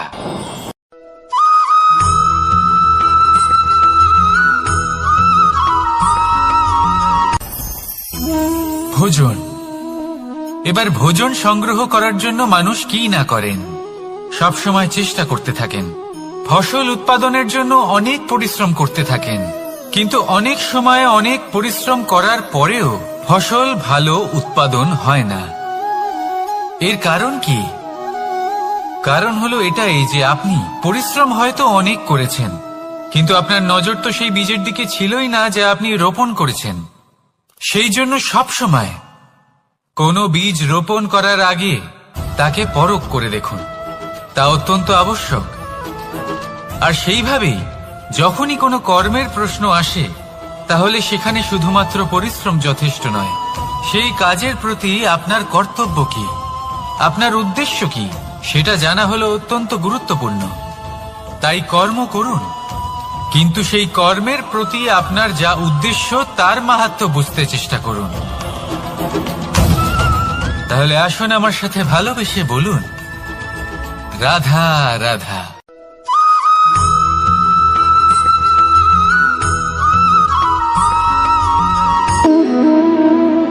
সম্পর্ক হলো আমাদের জীবনের একটি আধার। কিছু সম্পর্ক এমন যা আমরা জন্মসূত্রে লাভ করি, যেমন পরিবার, মা, বাবা। কিছু সম্পর্ক আছে যা আমরা জীবনে অর্জন করে থাকি, তা সে প্রেমের হোক, স্নেহের হোক বা বন্ধুত্বের। এই সকল সম্পর্ক লাভ করার বা গড়ে তোলার 5টি ধাপ রয়েছে। প্রথম ধাপ, কোনো ব্যক্তির সাথে আলাপ হওয়া, তার সাথে কথা বলা বা তাকে দেখা। দ্বিতীয় ধাপ, সে ব্যক্তিকে আমাদের ভালো লাগা। তৃতীয় ধাপ, আমাদের এটা চাইতে শুরু করা যে জীবনে এই ব্যক্তি যেন আমাদের বন্ধু হন, আমাদের জীবনে থাকেন, বা আমাদের কাউকে ভালোবেসে ফেলা। আর এটা আমাদের ভাবা বা চাওয়া যে সেই ব্যক্তি যেন আজীবন আমার সাথে থাকেন, আমার জীবনে আমার সাথী হয়ে। চতুর্থ ধাপ, লাভ করা। এবার এই ধাপটি অনেক মানুষের পক্ষেই খুবই সরল হয়, বড়ই সরল ভাবে নিজেদের সঙ্গীকে লাভ করে থাকেন। কিছু মানুষের জন্য এই ধাপ অত্যন্ত কঠিন হয়ে থাকে। অনেক প্রতিকূল পরিস্থিতির উপর জয়লাভ করে তারা সঙ্গীকে লাভ করেন, কিন্তু লাভ অবশ্যই করেন। এরপরে আসে পঞ্চম, অন্তিম এবং সব থেকে গুরুত্বপূর্ণ ধাপ। সেটা হলো সেই সম্পর্ক পালন করা। এটা হলো এমন এক বিষয় যা প্রত্যেক মানুষের শেখা উচিত। যদি ব্যক্তি নিজের জীবনে সম্পর্ক রক্ষা করতে শিখে যান, তবে প্রত্যেক সম্পর্ক তার জীবনকে স্বর্গ করে তুলবে। আসুন আর আমার সাথে ভালোবেসে বলুন, রাধা রাধা।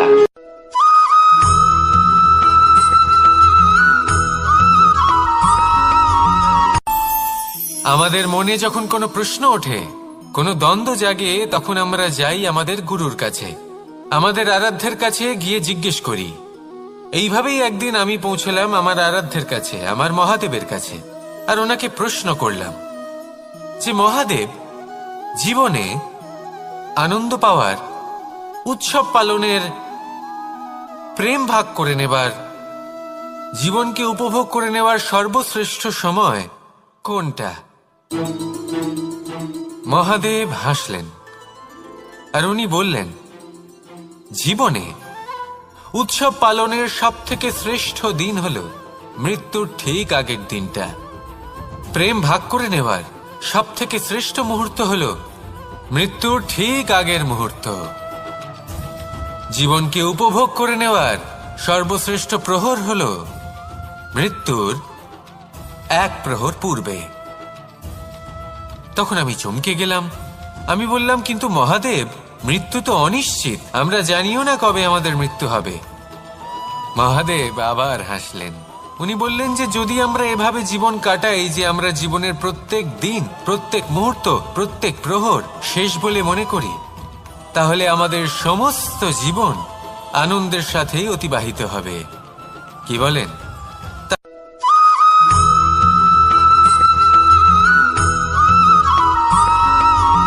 নিজেকে ছোট মনে করবেন না। কোনো ব্যক্তি যিনি সব থেকে বেশি শক্তিশালী, আপনি যদি তার সামনে যান, তাহলে উনি আপনার অন্তরের শক্তিকে বাইরে বের করে আনবে, আপনার অন্তরের লুকিয়ে থাকা শক্তিকে জাগ্রত করতে প্রেরণা প্রদান করবে। তিনি হলেন বড় ব্যক্তি, তিনি হলেন মহান ব্যক্তি। তিনি নন যিনি নিজের বল এবং ঐশ্বর্য দ্বারা আপনাকে তার সামনে ছোট প্রমাণ করবেন। এবং সেই জন্য মহাদেব আমার আরাধ্য হলেন আমার খুব প্রিয়। কারণ রাজা হোক বা ফকির, কেউ যদি ওনার সামনে যান তাহলে সে নিজেকে ছোট মনে করেন না। আপনিও যদি জীবনে অনেক বড় হতে চান, তাহলে কাউকে কখনো নিজেকে ছোট মনে করতে দেবেন না। তার অন্তরে বড় হয়ে ওঠার প্রেরণা প্রদান করুন। আসুন আমার সাথে ভালোবেসে বলুন, রাধা রাধা।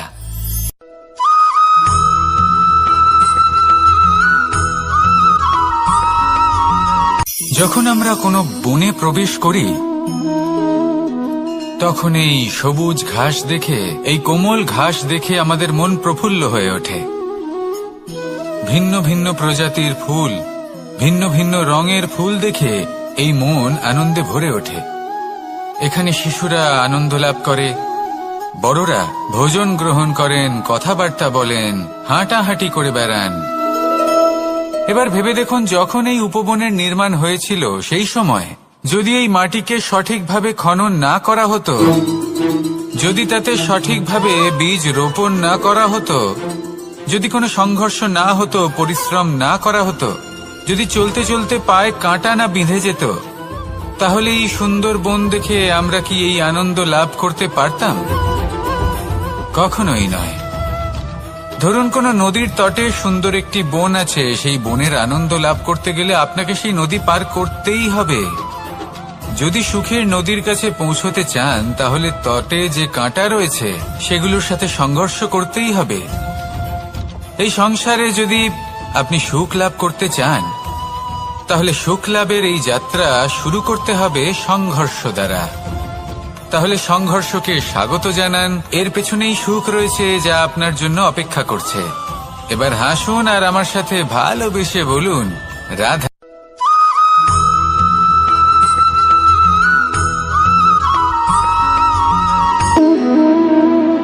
সম্পর্ক হলো আমাদের জীবনের একটি আধার। কিছু সম্পর্ক এমন যা আমরা জন্মসূত্রে লাভ করি, যেমন পরিবার, মা, বাবা। কিছু সম্পর্ক আছে যা আমরা জীবনে অর্জন করে থাকি, তা সে প্রেমের হোক, স্নেহের হোক বা বন্ধুত্বের। এই সকল সম্পর্ক লাভ করার বা গড়ে তোলার 5টি ধাপ রয়েছে। প্রথম ধাপ, কোনো ব্যক্তির সাথে আলাপ হওয়া, তার সাথে কথা বলা বা তাকে দেখা। দ্বিতীয় ধাপ, সে ব্যক্তিকে আমাদের ভালো লাগা। তৃতীয় ধাপ, আমাদের এটা চাইতে শুরু করা যে জীবনে এই ব্যক্তি যেন আমাদের বন্ধু হন, আমাদের জীবনে থাকেন, বা আমাদের কাউকে ভালোবেসে ফেলা আর এটা আমাদের ভাবা বা চাওয়া যে সেই ব্যক্তি যেন আজীবন আমার সাথে থাকেন, আমার জীবনে আমার সাথী হয়ে। চতুর্থ ধাপ, লাভ করা। এবার এই ধাপটি অনেক মানুষের পক্ষেই খুবই সরল হয়, বড়ই সরলভাবে নিজেদের সঙ্গীকে লাভ করে থাকেন। কিছু মানুষের জন্য এই ধাপ অত্যন্ত কঠিন হয়ে থাকে। অনেক প্রতিকূল পরিস্থিতির উপর জয়লাভ করে তারা সঙ্গীকে লাভ করেন, কিন্তু লাভ অবশ্যই করেন। এরপরে আসে পঞ্চম, অন্তিম এবং সব থেকে গুরুত্বপূর্ণ ধাপ। সেটা হলো সেই সম্পর্ক পালন করা। এটা হলো এমন এক বিষয় যা প্রত্যেক মানুষের শেখা উচিত। যদি ব্যক্তি নিজের জীবনে সম্পর্ক রক্ষা করতে শিখে যান, তবে প্রত্যেক সম্পর্ক তার জীবনকে স্বর্গ করে তুলবে। আসুন আর আমার সাথে ভালোবেসে বলুন রাধা রাধা।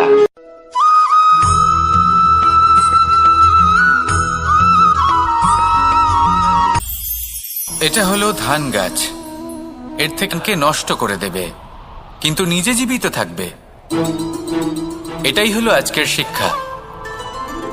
এই সংসারে যদি আপনি নীতির পথে চলতে চান, উচিত কর্ম করতে চান, সংসারকে সেবা করতে চান, তাহলে জংলি ঘাসের মতো ব্যক্তিদের থেকে সবসময় দূরে থাকতে হবে। সেই ব্যক্তি যারা দুর্নীতি এবং মিথ্যা দ্বারা পরিপূর্ণ, যাদের ব্যবহার অশুভ, যাদের অনেক অশুভ গুণ রয়েছে, তারা সঠিক নয়। সেই সকল ব্যক্তি যাদের চরিত্র অত্যন্ত দুষ্ট হয়, তারা হয় শুভ চরিত্রের ব্যক্তিকে একদম নষ্ট করে দেয়, নয় নিজের মতো বানিয়ে তোলে। তাই যদি আপনি নীতির পথে চলতে চান, এই সংসারের জন্য শুভ কর্ম করতে চান, তাহলে সেই সঙ্গ লাভ করুন যে সঙ্গ জ্ঞানে পরিপূর্ণ, যাদের মধ্যে অনেক গুণ আছে, যাদের থেকে প্রতিদিন কিছু শিখতে পারবেন। এমন ব্যক্তির সাথে জীবন অতিবাহিত করুন, দুরাচারীদের থেকে দূরে থাকুন। তবেই এই মন প্রসন্ন হয়ে বলবে রাধা রাধা।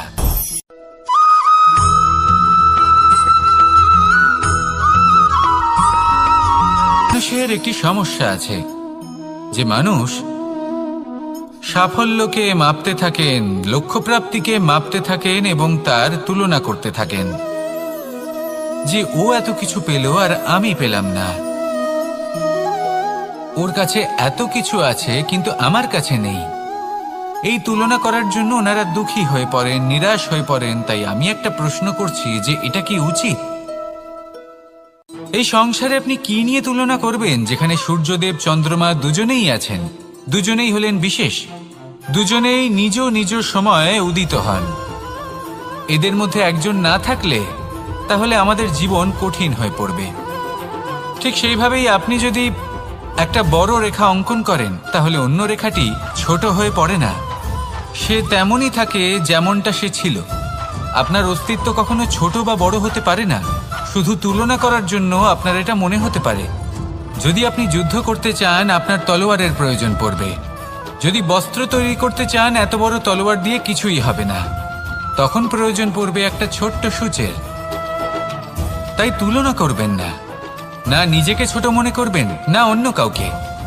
সবার সাথে সহযোগিতা করুন, আর যদি তুলনা করতেই হয় নিজের সাথে করুন, যে কাল আমি কেমন ব্যক্তি ছিলাম, আজ কি তার থেকে শ্রেষ্ঠ হয়ে উঠতে পেরেছি। ভেবে দেখুন ভবিষ্যতে গিয়ে আপনি কতটা শ্রেষ্ঠ ব্যক্তি হতে পারেন। আসুন আমার সাথে ভালোবেসে বলুন রাধা রাধা।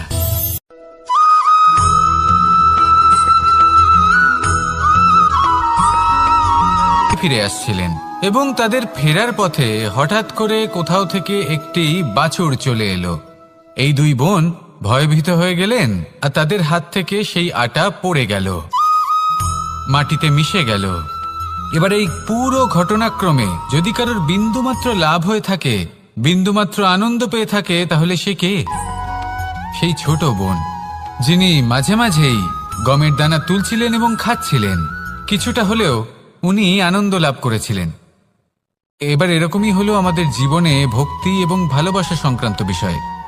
মানুষ নিজের জীবনের দৈনিক কাজে এতটাই ব্যস্ত হয়ে পড়েন, প্রত্যেক দিন শুধু কাজ কাজ কাজ কাজ করতে থাকেন, আর তাতে ভক্তি এবং ভালোবাসার জন্য সময় বার করতেই পারেন না। দেখুন, জীবনে ভক্তি আর প্রেমের এই যে ছোট ছোট মুহূর্ত আছে, এগুলো যদি আপনি যাপন করতে পারেন তাহলে তাতেই আপনি তৃপ্তি লাভ করবেন। বাকি সবই আপনার ব্যর্থ বলেই মনে হবে। জীবনে যখনই আপনি কোনো কাজ করবেন, ঈশ্বরের প্রতি সমর্পিত হয়ে সেই কাজ করুন। আর যখনই সময় পাবেন, তাহলে সেই সময় নিজের আপনজনদের দিন, যাদের আপনি ভালোবাসেন, তাদের প্রতি যত্নবান হন, তাদের শুভাকাঙ্ক্ষী হন। এই প্রেম আর ভক্তির ছোট ছোট মুহূর্তগুলো আপনার জীবনকে চরিতার্থ করে তুলবে। আসুন আমার সাথে ভালোবেসে বলুন রাধা রাধা।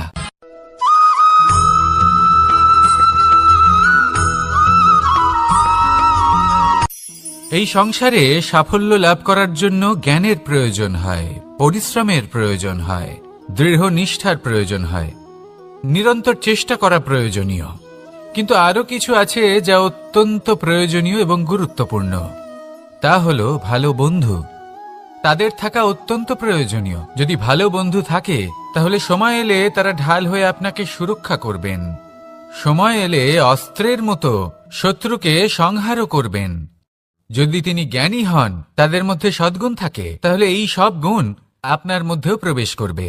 তাহলে সাফল্যের জন্য ভালো বন্ধু পাওয়া অত্যন্ত প্রয়োজনীয়। কিন্তু শুধু বন্ধু কেন, ভালো শত্রুও থাকা প্রয়োজনীয়। এবার আপনি ভাববেন, এ আমি কি বললাম? যদি আপনার জীবনেও ভালো অর্থাৎ শক্তিশালী শত্রু থাকে, তাহলে আপনিও শক্তিশালী হতে থাকবেন। এই শত্রু আপনাকে প্রেরিত করবে আরো বেশি শক্তিশালী হয়ে ওঠার।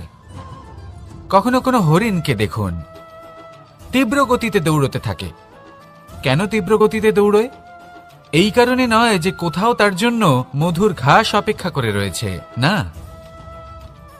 সে এই কারণে তীব্র গতিতে দৌড়য় কারণ সেটা না করলে তার পেছনে একটি সিংহ আছে যে ওকে নিজের ভোজন করে ফেলবে। তাই জীবনে বিপদ, সংকট, এই সবকিছুও হলো অত্যন্ত গুরুত্বপূর্ণ। তার সম্মুখীন হতে শিখুন আর আমার সাথে ভালোবেসে বলুন রাধা রাধা।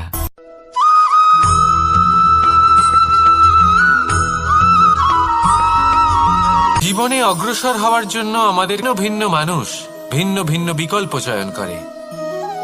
যদি আমি আপনাকে বলি, তাহলে জয় আর পরাজয়ের মন্ত্র দুটো শব্দের উপর নির্ভর করে, মেনে নেওয়া আর দৃঢ় হওয়া। যদি মেনে নেন, তাহলে হেরে যাবেন। যদি দৃঢ় হন, তাহলে নিশ্চিত রূপে জয়ী হবেন। যদি কখনো আপনি ক্লান্ত হয়ে ওঠেন, আপনি দুঃখী হন, পুরোপুরি ভেঙে পড়েছেন, তখন মেনে নেবেন না যে আপনি ভেঙে পড়েছেন, নয়তো হেরে যাবেন। তখন উল্টে স্থির করবেন যে যাই হয়ে যাক না কেন, আমি জয়ী হবই। আর আপনি দেখবেন যে জয় নিশ্চিত রূপে আপনার কাছেই আসবে। তাহলে এই কথা মনে রাখবেন আর আমার সাথে ভালোবেসে বলবেন রাধা রাধা।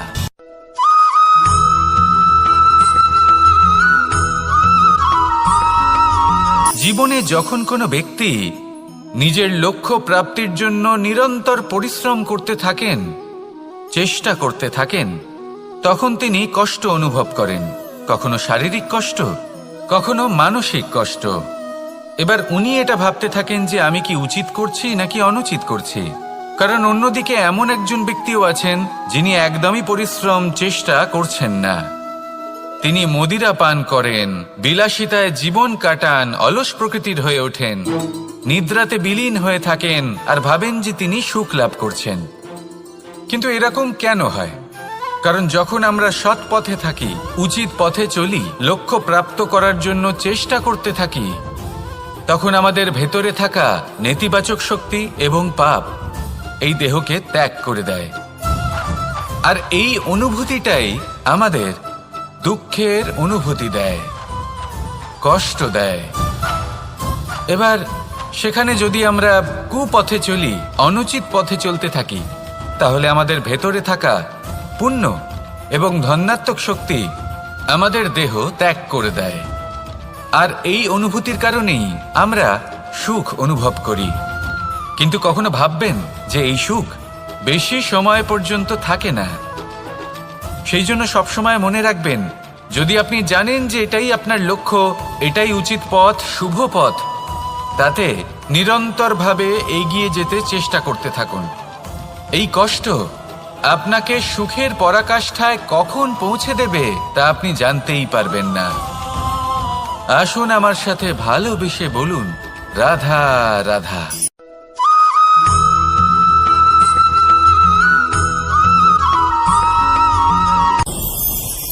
ভয়ের সাথে আমরা সবাই পরিচিত, কষ্টও আমরা সবাই পেয়েছি। কখনো কখনো আমরা অসুস্থ হয়ে পড়ি, আর এমন সময় হলে মাতার মমতা, কখনো বাবার স্নেহ, কখনো বন্ধুদের পাশে থাকার অনুভূতি আমাদের রোগ নিরাময়ে সাহায্য করে। কখনো যদি আমরা নিরাশ হয়ে পড়ি, তখন যদি আমাদের কোনো আপনজন আমাদের দুটো ভালো কথা বলে, তখন আমাদের মনোবল বেড়ে যায়। ঠিক তেমন সংসারের এই রঙ্গমঞ্চে যদি আপনি পীড়িত অনুভব করেন, কিছু শুভ কথা আলোচনা করুন, কিছু স্তুতি গান করুন, কিছু মুহূর্তের জন্য হলেও নিজের ইষ্টদেবের কথা স্মরণ করুন আর প্রার্থনা করুন।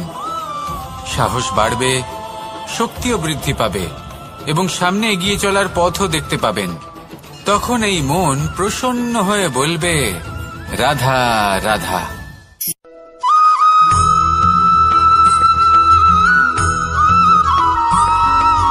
প্রত্যেক মানুষ নিজেও কোনো দাসকে দেখুন, ওকে দেখে লোকে বলে যে ওর ভবিষ্যৎ সেটাই হতে পারে, অনুমান করে ফেলেন।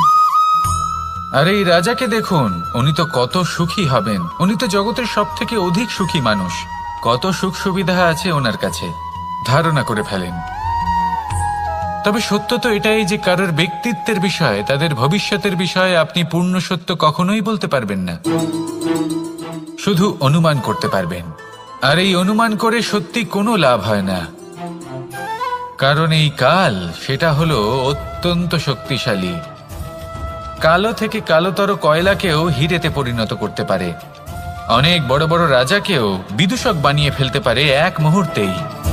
তাহলে আপনি অনুমান করে কি লাভ? কি পেলেন অনুমান করে? সেই জন্য কারোর বিষয়ে কোনো অনুমান করবেন না, তার ভবিষ্যতের বিষয়ে অনুমান করতে যাবেন না, কারোর বিষয়ে কোনো ধারণা করে নেবেন না। কিছু করতে হলে ভালোবাসুন, সবার মধ্যে ভালোবাসা ছড়ান, সবার মধ্যে ধনাত্মক ভাব ছড়ান। এই মন প্রসন্ন হয়ে বলবে, রাধা রাধা।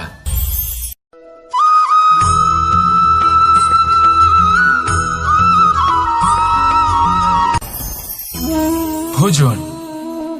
এবার ভোজন সংগ্রহ করার জন্য মানুষ কি না করেন, সব সময় চেষ্টা করতে থাকেন, ফসল উৎপাদনের জন্য অনেক পরিশ্রম করতে থাকেন, কিন্তু অনেক সময় অনেক পরিশ্রম করার পরেও ফসল ভালো উৎপাদন হয় না। এর কারণ কি? কারণ হলো এটাই যে আপনি পরিশ্রম হয়তো অনেক করেছেন, কিন্তু আপনার নজর তো সেই বীজের দিকে ছিলই না যা আপনি রোপণ করেছেন। সেই জন্য সব সময় কোনো বীজ রোপণ করার আগে তাকে পরখ করে দেখুন, তা অত্যন্ত আবশ্যক। আর সেইভাবেই যখনই কোনো কর্মের প্রশ্ন আসে তাহলে সেখানে শুধুমাত্র পরিশ্রম যথেষ্ট নয়, সেই কাজের প্রতি আপনার কর্তব্য কি, আপনার উদ্দেশ্য কি, সেটা জানা হলো অত্যন্ত গুরুত্বপূর্ণ। তাই কর্ম করুন, কিন্তু সেই কর্মের প্রতি আপনার যা উদ্দেশ্য তার মাহাত্ম্য বুঝতে চেষ্টা করুন। তাহলে আসুন আমার সাথে ভালোবেসে বলুন, রাধা রাধা।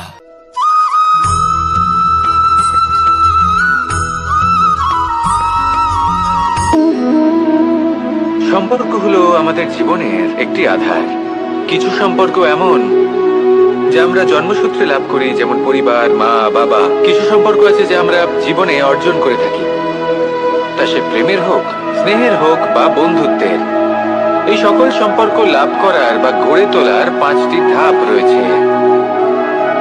প্রথম ধাপ, কোনো ব্যক্তির সাথে আলাপ হওয়া, তার সাথে কথা বলা বা তাকে দেখা। দ্বিতীয় ধাপ, সে ব্যক্তিকে আমাদের ভালো লাগা। তৃতীয় ধাপ, আমাদের এটা চাইতে শুরু করা যে জীবনে এই ব্যক্তি যেন আমাদের বন্ধু হন, আমাদের জীবনে থাকেন, বা আমাদের কাউকে ভালোবেসে ফেলা আর এটা আমাদের ভাবা বা চাওয়া যে সেই ব্যক্তি যেন আজীবন আমার সাথে থাকেন, আমার জীবনে আমার সাথী হয়ে। চতুর্থ ধাপ, লাভ করা। এবার এই ধাপটি অনেক মানুষের পক্ষেই খুবই সরল হয়, বড়ই সরলভাবে নিজেদের সঙ্গীকে লাভ করে থাকেন। কিছু মানুষের জন্য এই ধাপ অত্যন্ত কঠিন হয়ে থাকে। অনেক প্রতিকূল পরিস্থিতির উপর জয়লাভ করে তারা সঙ্গীকে লাভ করেন, কিন্তু লাভ অবশ্যই করেন। এরপরে আসে পঞ্চম, অন্তিম এবং সব থেকে গুরুত্বপূর্ণ ধাপ। সেটা হলো সেই সম্পর্ক পালন করা। এটা হলো এমন এক বিষয় যা প্রত্যেক মানুষের শেখা উচিত।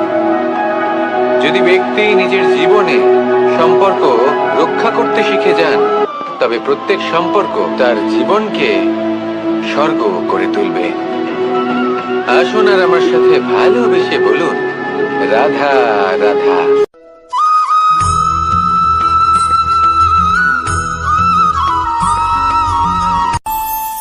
আমাদের মনে যখন কোনো প্রশ্ন ওঠে, কোনো দ্বন্দ্ব জাগে, তখন আমরা যাই আমাদের গুরুর কাছে, আমাদের আরাধ্যের কাছে গিয়ে জিজ্ঞেস করি। এইভাবেই একদিন আমি পৌঁছলাম আমার আরাধ্যের কাছে, আমার মহাদেবের কাছে, আর ওনাকে প্রশ্ন করলাম যে মহাদেব, জীবনে আনন্দ পাওয়ার, উৎসব পালনের, প্রেম ভাগ করে নেবার, জীবনকে উপভোগ করে নেওয়ার সর্বশ্রেষ্ঠ সময় কোনটা? মহাদেব হাসলেন আর উনি বললেন, জীবনে উৎসব পালনের সব থেকে শ্রেষ্ঠ দিন হল মৃত্যুর ঠিক আগের দিনটা। প্রেম ভাগ করে নেওয়ার সব থেকে শ্রেষ্ঠ মুহূর্ত হল মৃত্যুর ঠিক আগের মুহূর্ত। জীবনকে উপভোগ করে নেওয়ার সর্বশ্রেষ্ঠ প্রহর হল মৃত্যুর 1 প্রহর পূর্বে। তখন আমি চমকে গেলাম। আমি বললাম, কিন্তু মহাদেব, মৃত্যু তো অনিশ্চিত, আমরা জানিও না কবে আমাদের মৃত্যু হবে। মহাদেব আবার হাসলেন। উনি বললেন যে যদি আমরা এভাবে জীবন কাটাই যে আমরা জীবনের প্রত্যেক দিন, প্রত্যেক মুহূর্ত, প্রত্যেক প্রহর শেষ বলে মনে করি, তাহলে আমাদের সমস্ত জীবন আনন্দের সাথেই অতিবাহিত হবে। কি বলেন?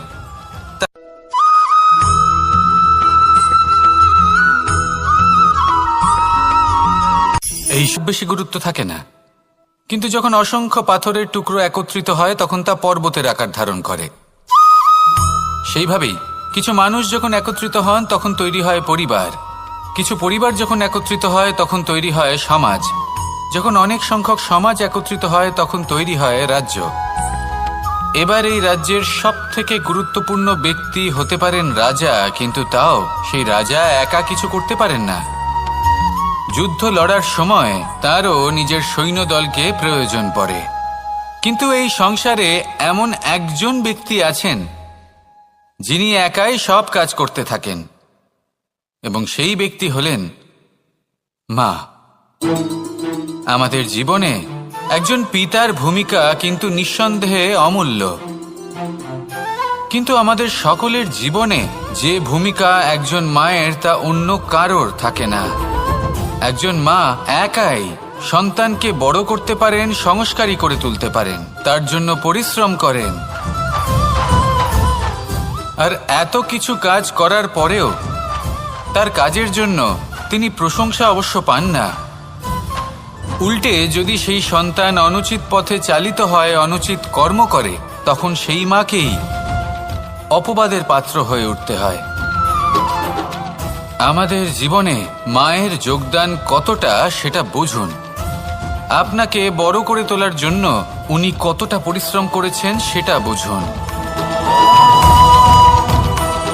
আজ থেকে, এখন থেকে, এই মুহূর্ত থেকে মাকে সম্মান করতে শিখুন। যখন সময় পাবেন, যখন সুযোগ হবে, তখন তার প্রশংসা করুন, ওনারও ভালো লাগবে। আর মায়ের এই মমতার জন্য, তার এই ভূমিকার জন্য আসুন সবাই মিলে আমরা তাকে প্রণাম করি, আর সকলে মিলে ভালোবেসে বলি, রাধা রাধা।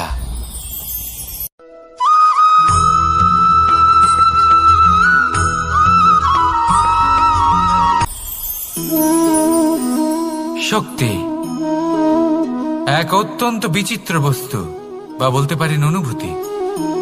পিতা সবসময় চান যেন তিনি তার শক্তি পুত্রকে। আসুন আপনাকে সহজে বোঝাই।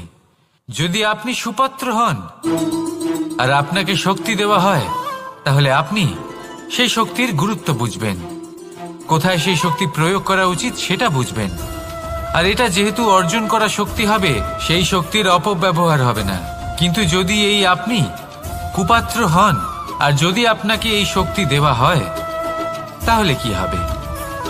দেখতে গেলে এই শক্তি আপনি দান হিসেবে পেয়েছেন, তাই না আপনি এই শক্তির গুরুত্ব বুঝবেন, আর না এর প্রয়োগ আপনি জানবেন। তার অপব্যবহার হওয়া সুনিশ্চিত। তাই যদি আপনি কোনো শক্তি অর্জন করতে চান, তাহলে আগে তার যোগ্য হয়ে উঠুন। পুত্র নয়, পাত্র হয়ে উঠুন। আর আমার সাথে ভালোবেসে বলুন, রাধা রাধা।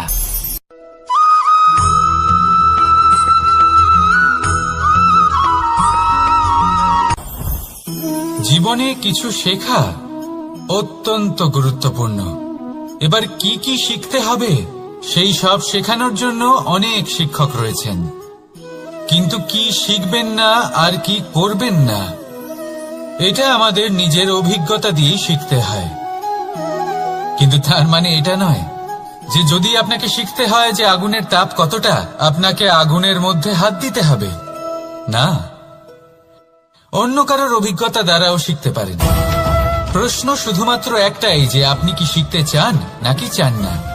যদি আপনি এটাই ভাবেন যে আমি শুধুই নিজের অভিজ্ঞতা দ্বারাই শিখতে চাই, তাহলে জীবনকাল ছোট মনে হবে, অনেক কিছুই শিখতে পারবেন না। তাই নিজের সাথে সাথে বড়দের অভিজ্ঞতা দ্বারাও শেখা শুরু করে দিন। এই সংসারের অভিজ্ঞতা দ্বারা শিখতে শুরু করে দিন। আর এটা নিশ্চিত রূপে শেখা আবশ্যক যে কখন কি করবেন না, কোথায় থামতে হবে আর কোথায় থামবেন না। তাহলে আসুন আর আমার সাথে ভালোবেসে বলুন, রাধা রাধা।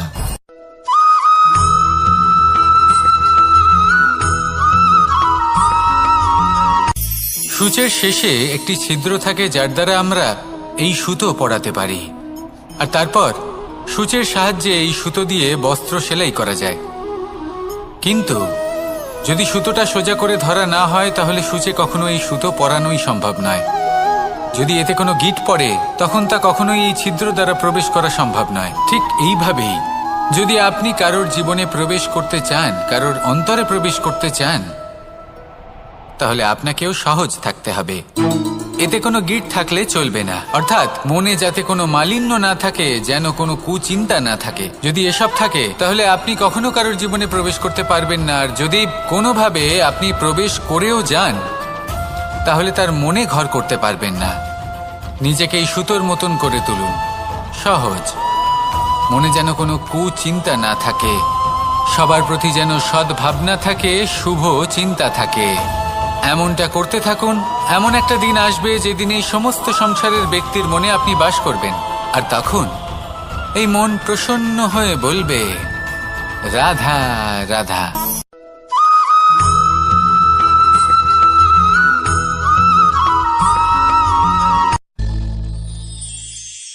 শিশিরের বিন্দু পাতার ওপর পড়ে আর তার গায়ে লেগে থাকে। পাতা তাকে শুষে নিতে পারে না, আর শেষ পর্যন্ত সে ঝরে পড়ে যায়। অন্যদিকে রয়েছে মেঘ এবং চাতক। এদের মধ্যে অনেক দূরত্ব থাকে। মেঘ থাকে আকাশে আর চাতক থাকে ধরিত্রীতে। কিন্তু যখন এই মেঘ থেকে বৃষ্টি ঝরে পড়ে, এই চাতক কিন্তু সেই জলই পান করে, নয়তো সে তৃষ্ণার্ত থেকে যায়। এবার অন্যদিকে দেখলাম শিশির বিন্দু আর পাতার এই সম্পর্ক। এরা খুব কাছাকাছি থাকে, ঘনিষ্ঠও থাকে। অন্যদিকে রয়েছে মেঘ এবং চাতকের সম্পর্ক, যাদের মধ্যে অনেক দূরত্ব থাকা সত্ত্বেও তারা খুব ঘনিষ্ঠ, তাই না? এই সারমর্ম খুব সরল। এই নৈকট্য, এই দূরত্ব, তা আপনার সম্পর্কে প্রভাব কিছুতেই ফেলতে পারে না। এই নৈকট্য, এই দূরত্ব, এইসব হলো শুধুমাত্র মনের ব্যাপার। কখনো আপনি অনুভব করেছেন আপনি কারোর থেকে অনেক অনেক দূরে আছেন, অনেক দূরে আছেন, তাও সেই ব্যক্তির প্রতি আপনি টান অনুভব করেন। সেখানে আপনি কারোর সাথে প্রত্যেক দিন অতিবাহিত করেন, সমস্ত জীবন অতিবাহিত করেন, সব থেকে বেশি সময় তার সাথে অতিবাহিত করেন, তাও তার প্রতি সেই টান অনুভব করেন না। এই সংকেত হলো মনের দূরত্বের। তাহলে মনের এই দূরত্ব দূর করুন আর আমার সাথে।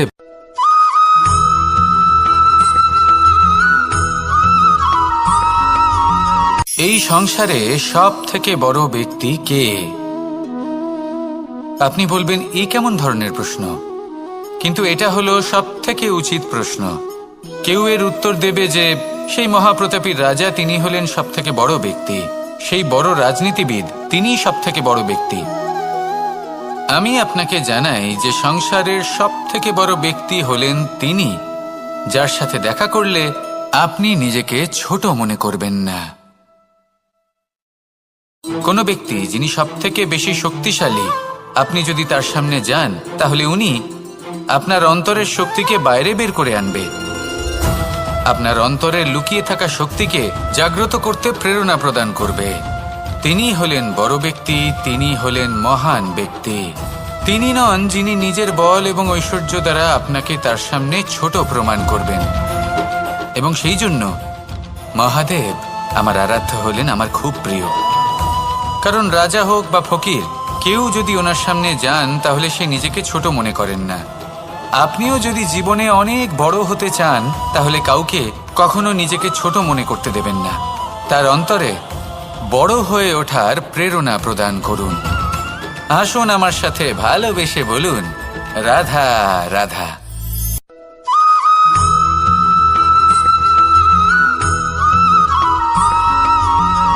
চোখে দেখুন, যখন এই উপবনের নির্মাণ হয়েছিল সেই সময় যদি এই মাটিকে সঠিকভাবে খনন না করা হতো, যদি তাতে সঠিকভাবে বীজ রোপণ না করা হতো, যদি কোনো সংঘর্ষ না হতো, পরিশ্রম না করা হতো, যদি চলতে চলতে পায়ে কাঁটা না বিঁধে যেত, তাহলে এই সুন্দর বন দেখে আমরা কি এই আনন্দ লাভ করতে পারতাম? কখনোই নয়। ধরুন কোনো নদীর তটে সুন্দর একটি বন আছে, সেই বনের আনন্দ লাভ করতে গেলে আপনাকে সেই নদী পার করতেই হবে। যদি সুখের নদীর কাছে পৌঁছতে চান, তাহলে তটে যে কাঁটা রয়েছে সেগুলোর সাথে সংঘর্ষ করতেই হবে। এই সংসারে যদি আপনি সুখ লাভ করতে চান, তাহলে সুখ লাভের এই যাত্রা শুরু করতে হবে সংঘর্ষ দ্বারা। তাহলে সংঘর্ষকে স্বাগত জানান, এর পেছনেই সুখ রয়েছে যা আপনার জন্য অপেক্ষা করছে। এবার হাসুন আর আমার সাথে ভালোবেসে বলুন, রাধা।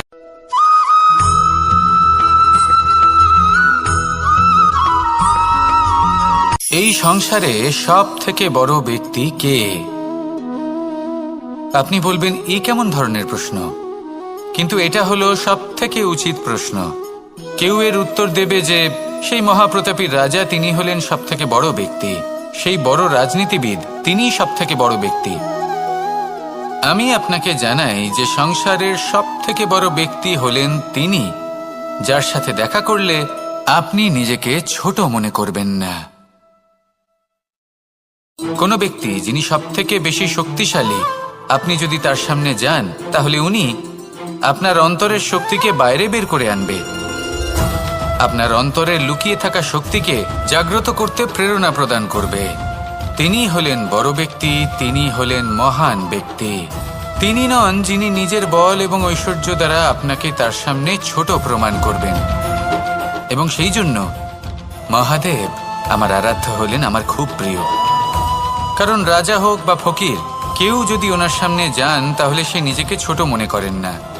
আপনিও যদি জীবনে অনেক বড় হতে চান তাহলে কাউকে কখনো নিজেকে ছোট মনে করতে দেবেন না। তার অন্তরে বড় হয়ে ওঠার প্রেরণা প্রদান করুন। আসুন আমার সাথে ভালোবেসে বলুন, রাধা রাধা।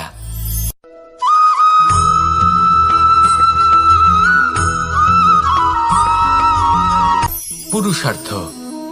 শাস্ত্রে 4 ধরনের পুরুষার্থের কথা বলা হয়েছে। প্রথম হলো ধর্ম।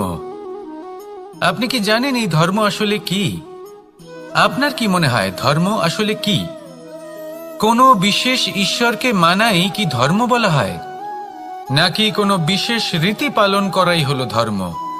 নাকি কোনো বিশেষ সাহিত্যকে সর্বশ্রেষ্ঠ মনে করাই হলো ধর্ম? না, ধর্ম হলো সেটা যাকে ধারণ করা যেতে পারে। আর ধারণ শুধু সেটাই করা যায় যা পবিত্র। পবিত্র শুধু তাকেই বলা হয় যা নিঃস্বার্থ, যার মধ্যে শাসন করার কোনো ইচ্ছে নেই, যা সরলভাবেই প্রবাহমান, জল এবং বায়ুর মতো। যখন কোনো ব্যক্তি ধর্মকে ধারণ করেন এবং সেই ধর্ম সেই ব্যক্তিকে রক্ষা করে, তখন তাকে ধর্ম বলা হয়। ধর্ম যা রক্ষা করে অহংকার থেকে, খারাপ চিন্তার হাত থেকে। সেই জন্য পুরুষার্থ গড়ে তোলার আগে, ধর্ম পালন করার আগে ধর্মের প্রকৃত অর্থ কি সেটা বুঝে নিন। এটা জেনে রাখুন যে সমস্ত ধর্মের আধার, সমস্ত ধর্মের ভিত শুধুমাত্র ভালোবাসা। আসুন আর এই ভালোবাসার সাথেই বলুন, রাধা রাধা।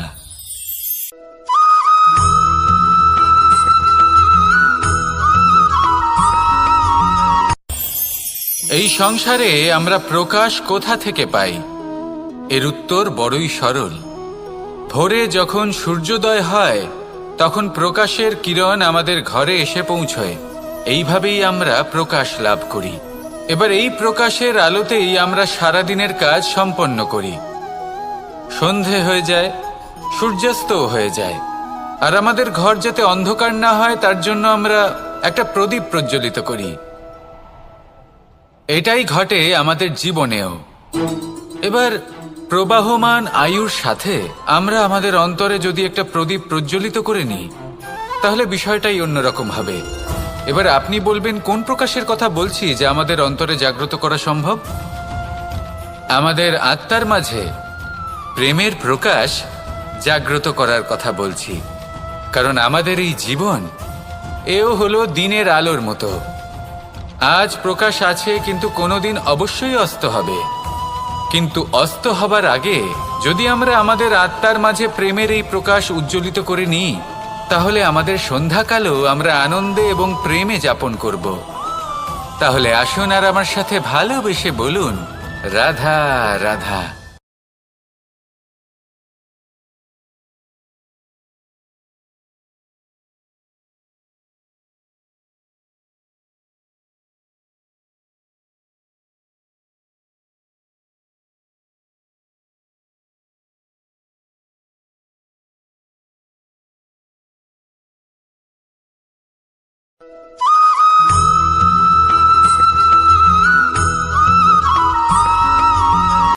সংসারে আমাদের জীবনে যখন কোনো সুখ বা দুঃখ আসে তার জন্য আমরা কাউকে না কাউকে অবশ্যই দায়ী করে থাকি, তাই না?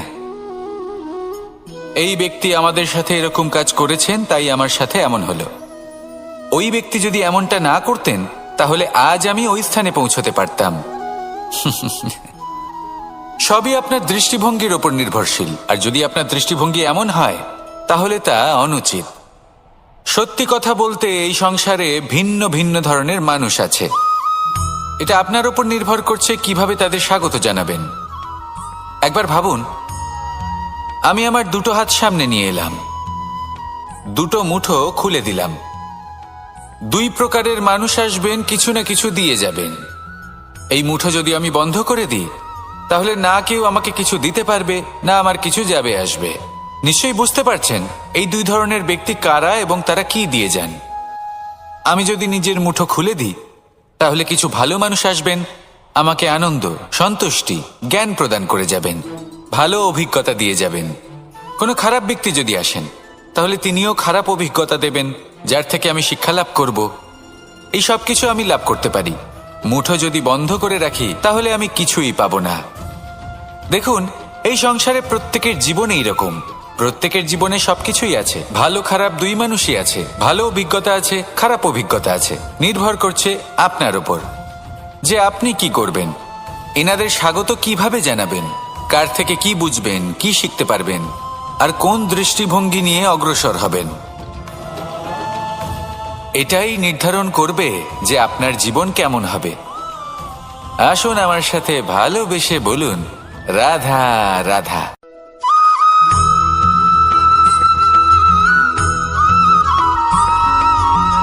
ভালো, শুধু ওনাদের কঠোর ব্যবহার দেখলে আমরা একটু ভয় পেয়ে যাই।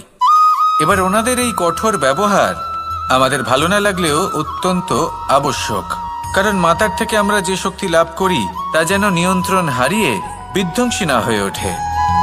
আমরা যেন কোনো কুপথে না চলে যাই, আমরা কখনো যেন দোষ না করে ফেলি। শুধু সেই জন্য পিতা এবং গুরু একটু কঠোর হয়ে ওঠেন, এবং ওনাদের এই কঠোর আচরণ ভবিষ্যতে গিয়ে আমরা অবশ্যই বুঝতে পারি। জীবনে কিছু বছর আমরা এগিয়ে যাই, আর তারপর আমরা বুঝতে পারি যে বাবা এবং গুরু আমাদের যথেষ্ট ভালোবাসতেন, কিন্তু ওনাদের ভালোবাসার বহিঃপ্রকাশ আলাদা। প্রয়োজনীয় হলো এটা দেখার, এটা বোঝার যে শুরু থেকে আমাদের প্রতি ওনাদের আচরণ কেমন ছিল। ওনাদের কঠোর হওয়ার পেছনে ওনাদের ভালোবাসাটা বোঝার চেষ্টা করুন, ওনাদের চিন্তাটা বোঝার চেষ্টা করুন, ওনাদের পথপ্রদর্শনের আড়ালে আপনার ভবিষ্যতের জন্য যে পরিকল্পনা ওনারা করেছেন সেটা বোঝার চেষ্টা করুন।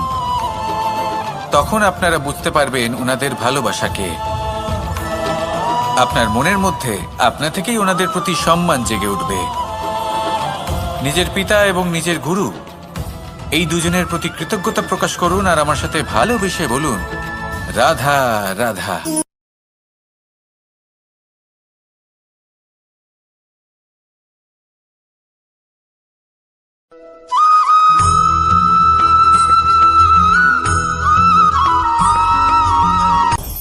আপনি কখনো পর্বতের শিখরে উঠেছেন?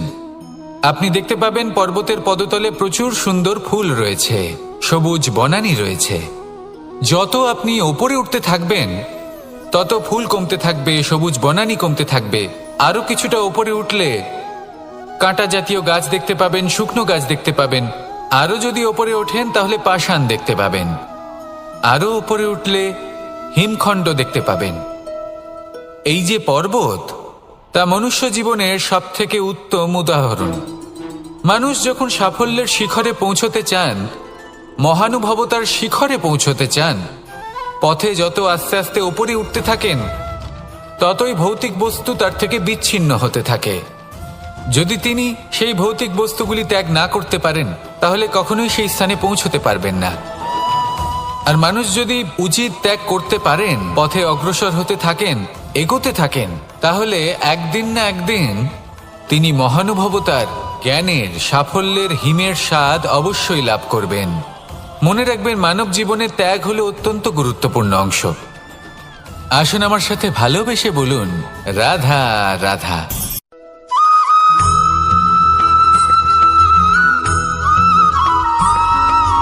মানুষের একটি সমস্যা আছে যে মানুষ সাফল্যকে মাপতে থাকেন, লক্ষ্যপ্রাপ্তিকে মাপতে থাকেন এবং তার তুলনা করতে থাকেন যে ও এত কিছু পেল আর আমি পেলাম না, ওর কাছে এত কিছু আছে কিন্তু আমার কাছে নেই। এই তুলনা করার জন্য ওনারা দুঃখী হয়ে পড়েন, নিরাশ হয়ে পড়েন। তাই আমি একটা প্রশ্ন করছি যে এটা কি উচিত? এই সংসারে আপনি কি নিয়ে তুলনা করবেন, যেখানে সূর্যদেব চন্দ্রমা দুজনেই আছেন, দুজনেই হলেন বিশেষ, দুজনেই নিজ নিজ সময়ে উদিত হন। এদের মধ্যে একজন না থাকলে তাহলে আমাদের জীবন কঠিন হয়ে পড়বে। ঠিক সেইভাবেই আপনি যদি একটা বড় রেখা অঙ্কন করেন, তাহলে অন্য রেখাটি ছোট হয়ে পড়ে না, সে তেমনই থাকে যেমনটা সে ছিল। আপনার অস্তিত্ব কখনো ছোট বা বড় হতে পারে না, শুধু তুলনা করার জন্য আপনার এটা মনে হতে পারে। যদি আপনি যুদ্ধ করতে চান, আপনার তলোয়ারের প্রয়োজন পড়বে। যদি বস্ত্র তৈরি করতে চান, এত বড় তলোয়ার দিয়ে কিছুই হবে না, তখন প্রয়োজন পড়বে একটা ছোট্ট সূচের। তাই তুলনা করবেন না, না নিজেকে ছোট মনে করবেন, না অন্য কাউকে। সবার সাথে সহযোগিতা করুন, আর যদি তুলনা করতেই হয় নিজের সাথে করুন, যে কাল আমি কেমন ব্যক্তি ছিলাম, আজ কি তার থেকে শ্রেষ্ঠ হয়ে উঠতে পেরেছি। ভেবে দেখুন ভবিষ্যতে গিয়ে আপনি কতটা শ্রেষ্ঠ ব্যক্তি হতে পারেন। আসুন আমার সাথে ভালোবেসে বলুন, রাধা রাধা।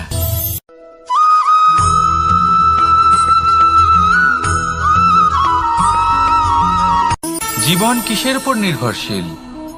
ধনের ওপর, বৈভবের অনুভব যদি আপনি করতে চান, তাহলে তা পাবেন শুধু একতার দ্বারা, সংগঠনের। এই সংসারে যদি আমাদের স্বপ্ন এই সংসারের দুঃখ হরণ করার জন্য, এই সংসারে সুখ বিতরণ করার জন্য হয়, তবেই আমাদের প্রগতি সম্ভব। যদি আমাদের এই স্বপ্ন শুধুই আমাদের এবং আমাদের স্বার্থ সিদ্ধির জন্য হয়, তাহলে এই স্বপ্ন আমাদের অন্ধ করে দেবে, আমাদের অন্ধকারের পথে নিয়ে যাবে, আর আমরাও সেই কীটের মতো হয়ে যাব।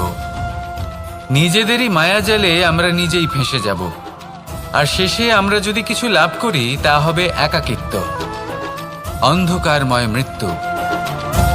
তাই স্বপ্ন অবশ্যই দেখুন, কিন্তু এমনভাবে স্বপ্ন দেখবেন না যে তার এই বন্দিগৃহে আপনি নিজেই ফেঁসে গেলেন। স্বপ্ন দেখুন পরোপকার